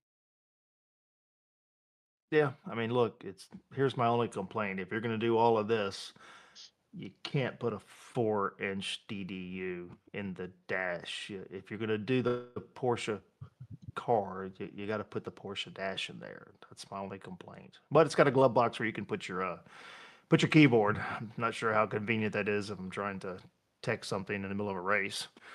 You know, oh, hold on, wait a second, I'm reaching for it.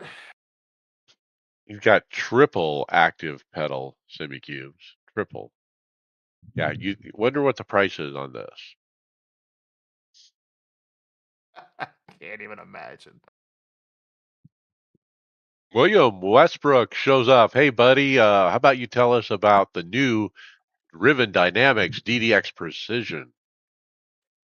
Oh, I don't know too much other than what's on the Instagram post, to be honest. So there's a quick video from Driven Dynamics about their new. Sorry, I'm trying not to blow yours out while I play the video. Anyway, their new is it Dios? I always get the naming convention wrong. Dio 6 or 6 degrees of motion. I'm terrible with this stuff.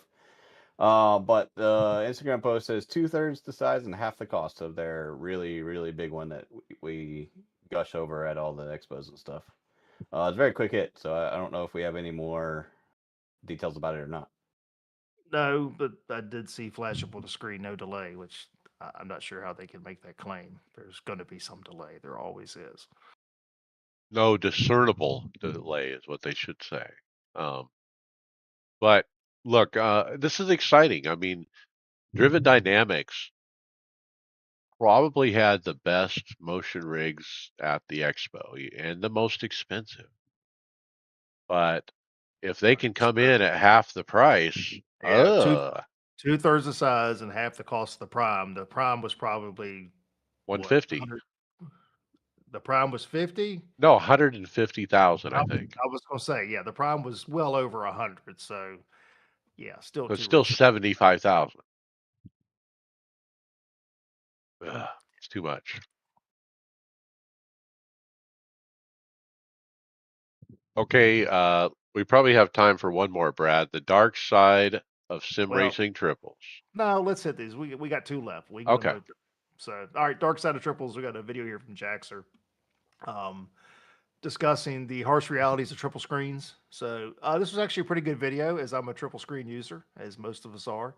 But he does bring out some good points. There is the performance strain. Running three 1440p monitors is very demanding. There's the physical size of it. I've got 27s. Eventually, I'm going to go to 32s.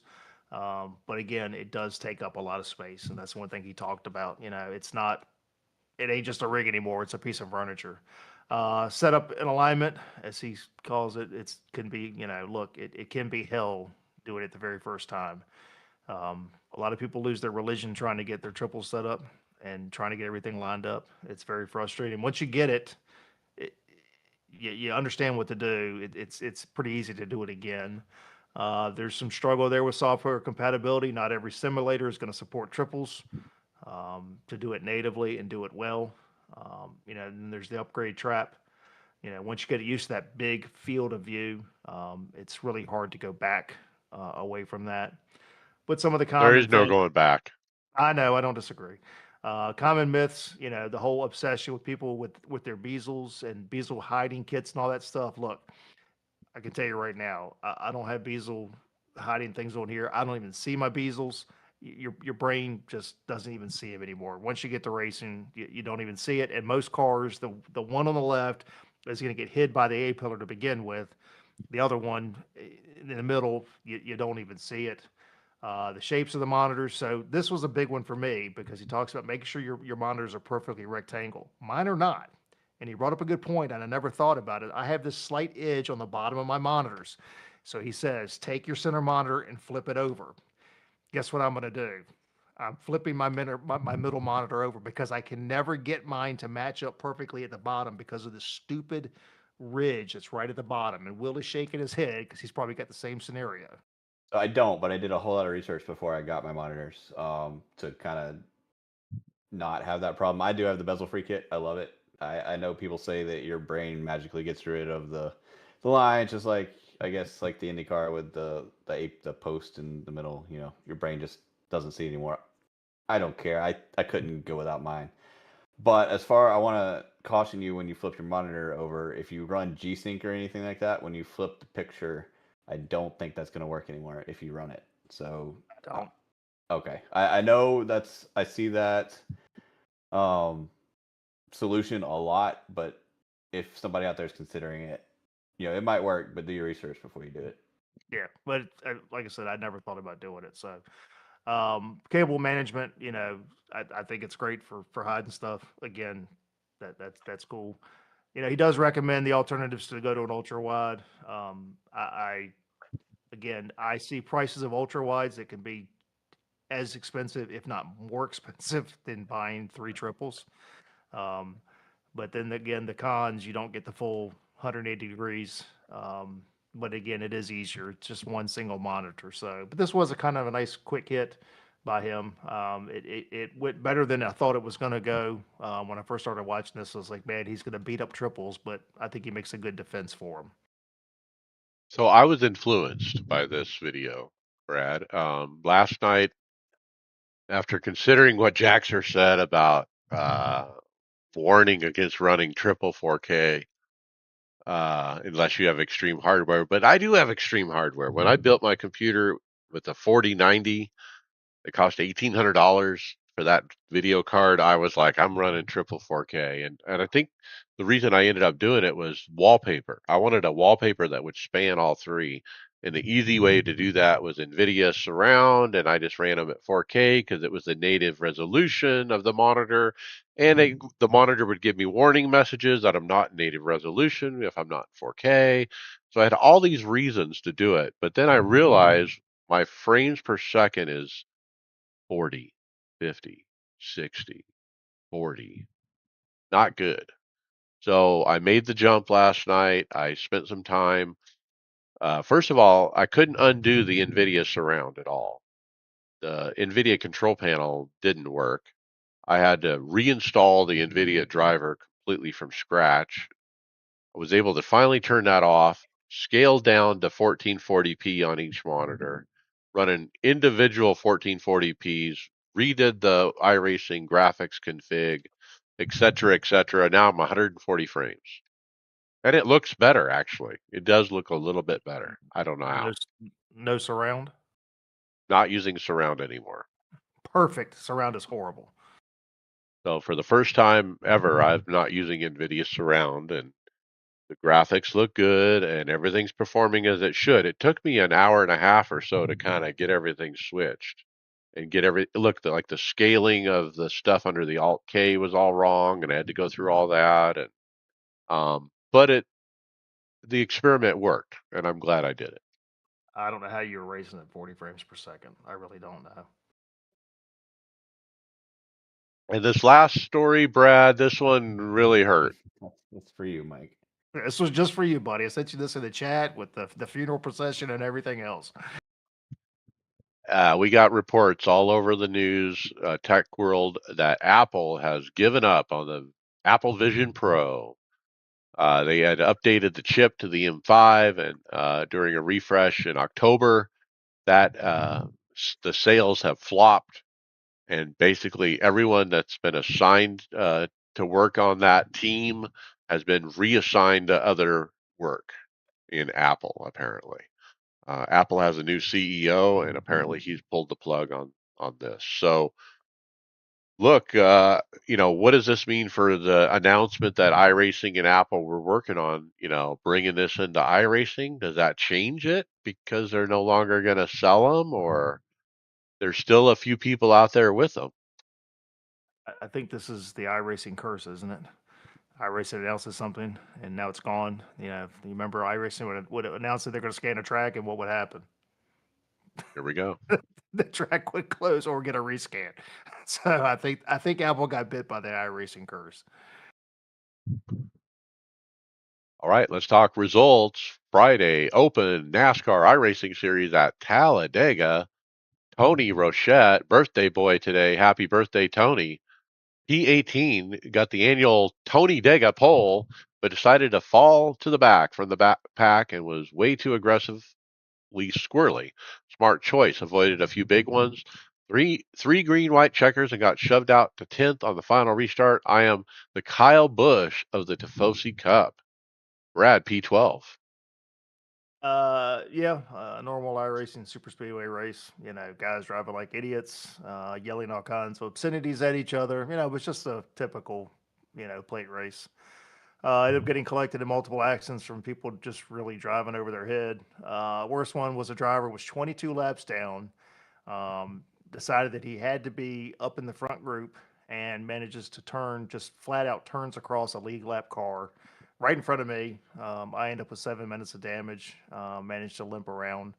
Car was, even with 7 minutes of damage, the steering was way off, but I was able to tuck up behind somebody and hang on to the draft.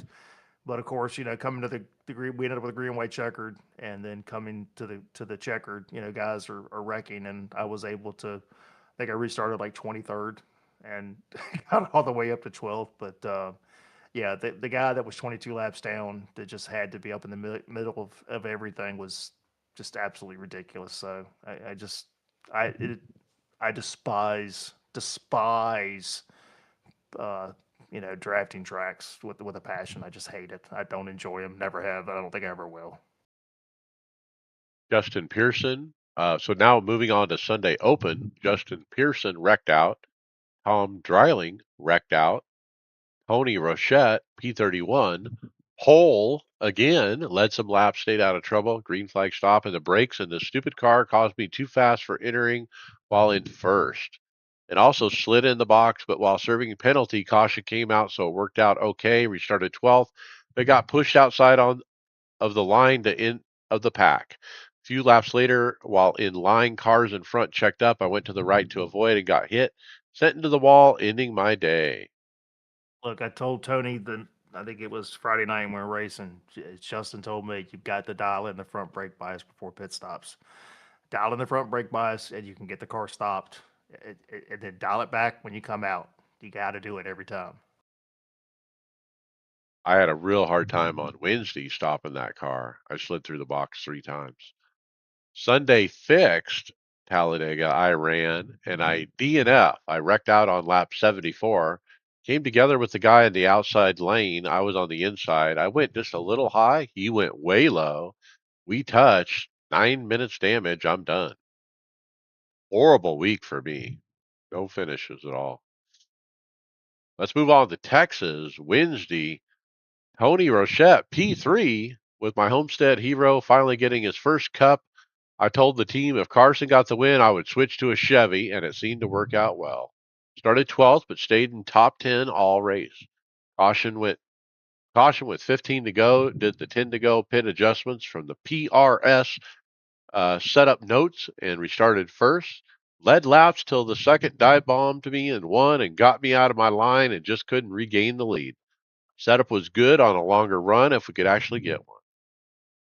David Hall, P25, didn't have speed, was going to finish top 20, but a driver that Chris warned me about came up across the guy in front of me's nose and, of course, nowhere to go.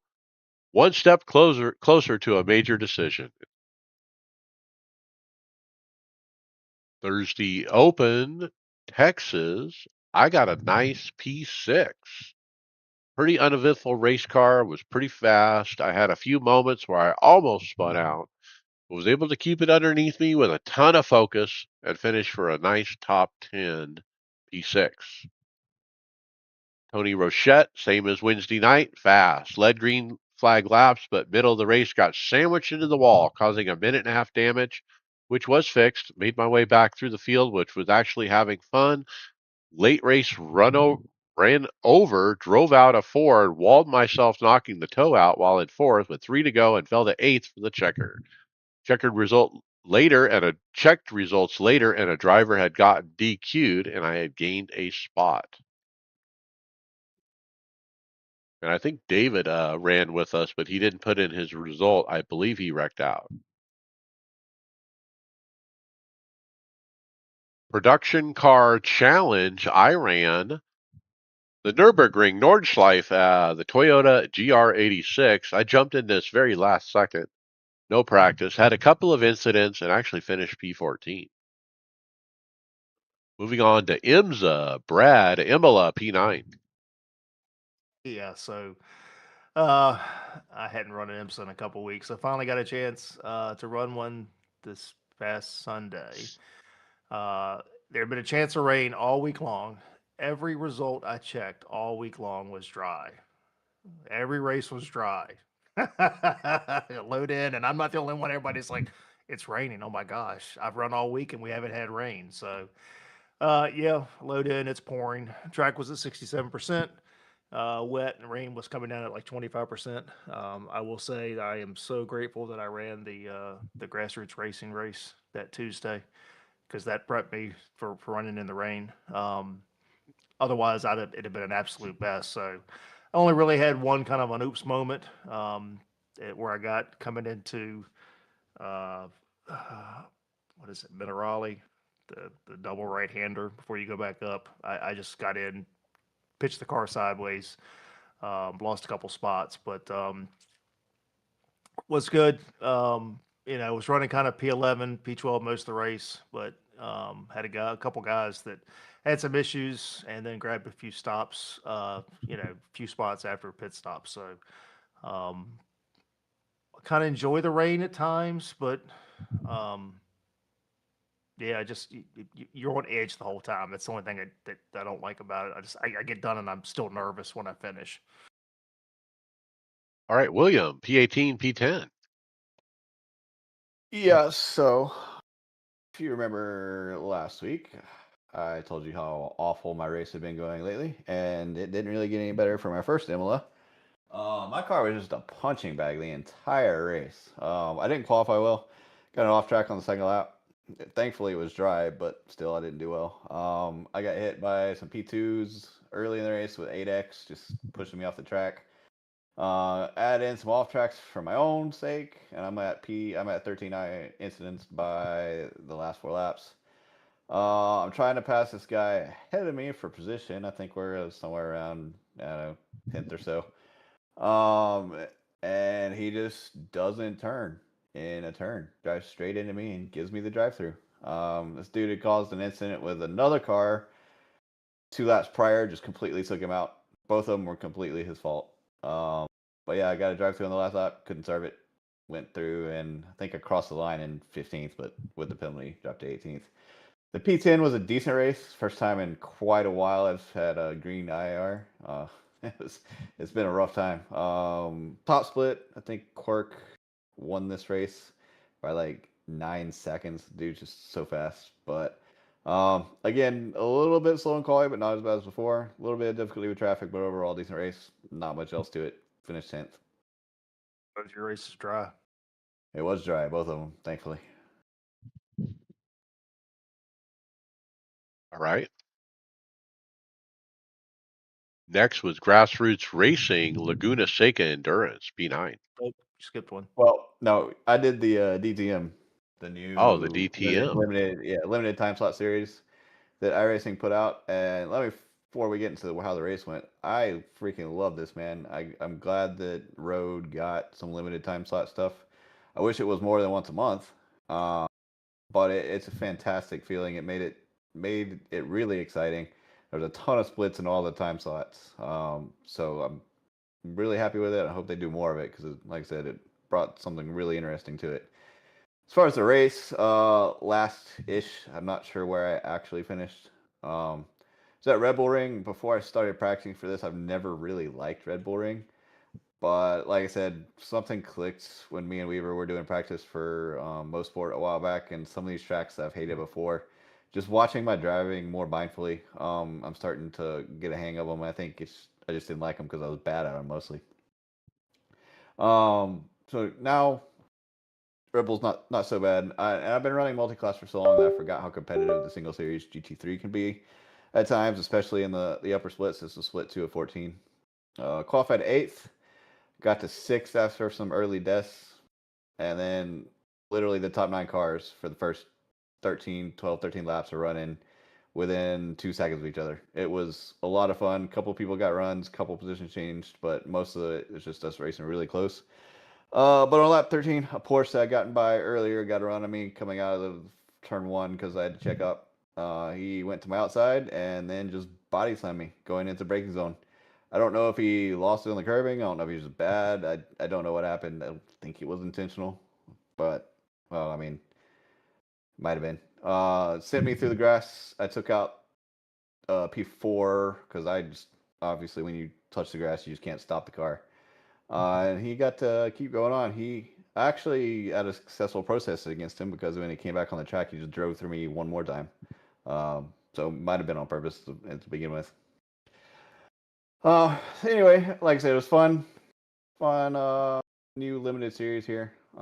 Didn't go well for me, but at least this time it wasn't doing it to myself. And then yeah, the grassroots racing P9. This I did do to myself. Laguna Seca Endurance. IMSA's at Laguna this week, in sim in real life, so we ran it. Endurance at Laguna Seca is tiring, man. I was beat after this race, and I died kind of halfway through it anyway. So started 6th. I thought I was going to be around P4, so I had a little bit of work to do. Got to 4th early, ran close to 2nd, 3rd for the first stint. Went to the pits. I gained both those spots in the pits. Came out running 2nd, about 3 seconds ahead of the 3rd. When I don't know, lack of focus, stubbornness. I don't know what happened. But the left-hander before the kink, I touched the dirt and I was stubborn and didn't lift. Lost the rear. Car went hard into the inside wall and it was done. I couldn't even drive it back to the pits, head to toe. Took me out. I didn't lose a lap, or might have been like right at the end of the lead lap for the rest of the race. But yeah, just once again killed myself. Ouch. All right, other racing I ran, hosted Chris McGuire. It was trucks at Michigan, green flag stop involved. I got a black flag on that, so I quit. Then it was the car tomorrow at Talladega. There was a wreck. One of the hosts actually accused me of being the wrecker when I wasn't the wrecker, and it was a little awkward. I ended up quitting that. Uh, look at your replays before you start accusing people. Is the call out there? And then the BMW M2s at Daytona Oval. Sounds kind of fun, but we didn't even make it a lap, wrecked out. All right. And with that, final thoughts, Brad Wren.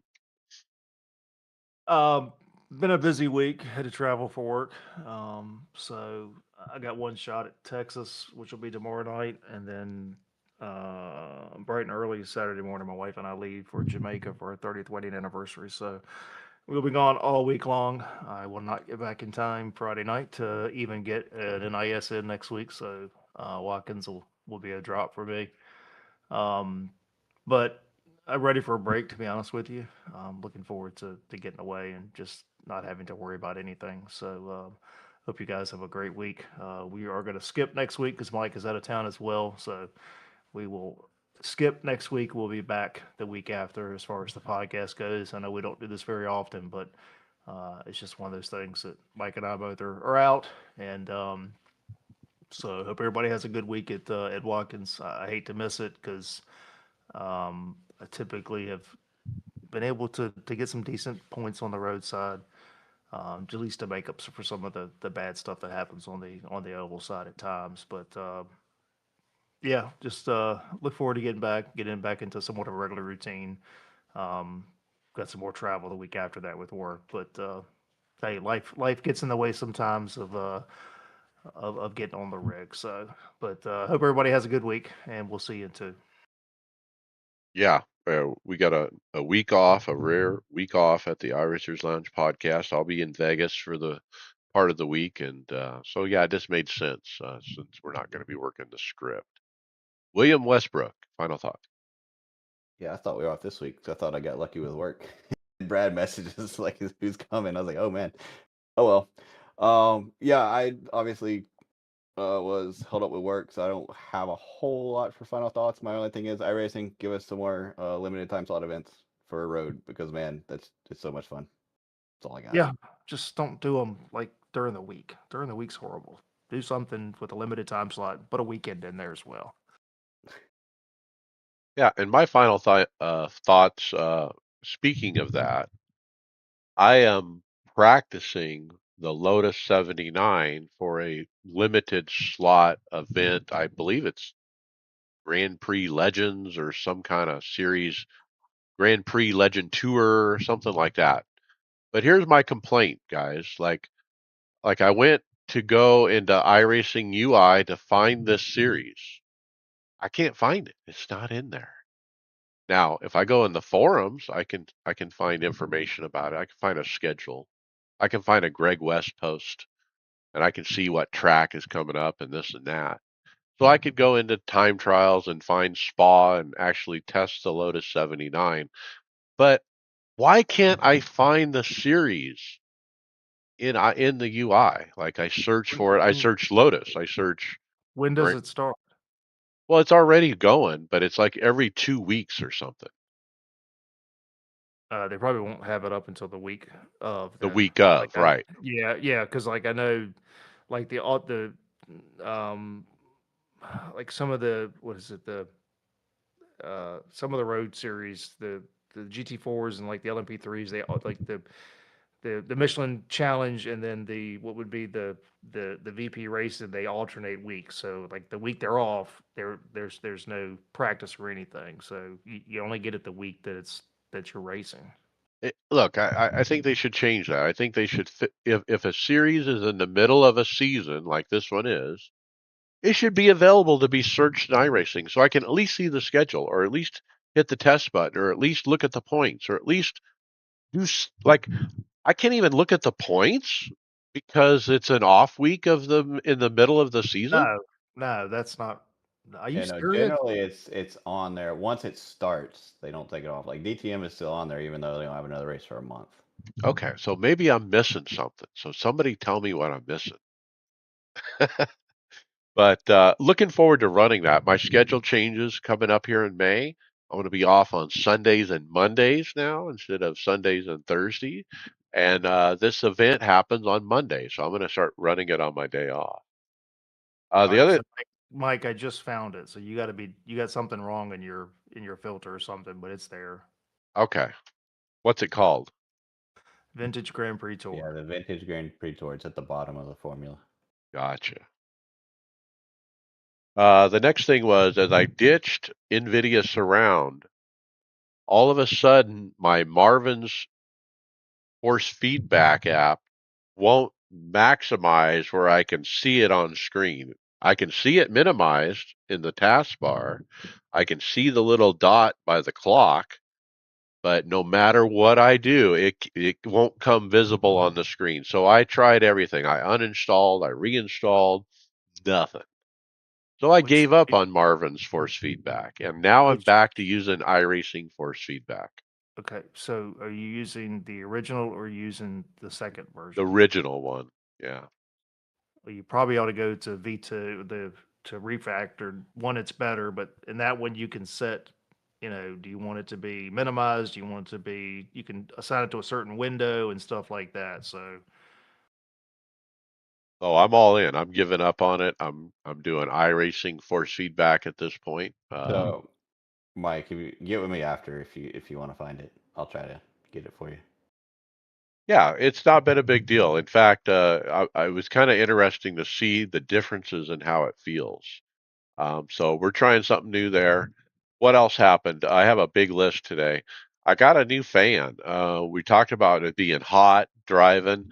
My fan on my left side was making noises, so I just ordered a brand new one and put the new one here. So you can't have too many fans. Uh, don't forget, I'm streaming on TikTok. Make sure to find my channel. And then finally, we forgot to talk about Chase Briscoe talking about the waxing crescent moon and how, because of the moon phase, they actually have just a little bit more grip. The track's a little bit more grippier because of the crescent moon. And so Brad, I think you were the one who called for it, that we need in iRacing a moon model.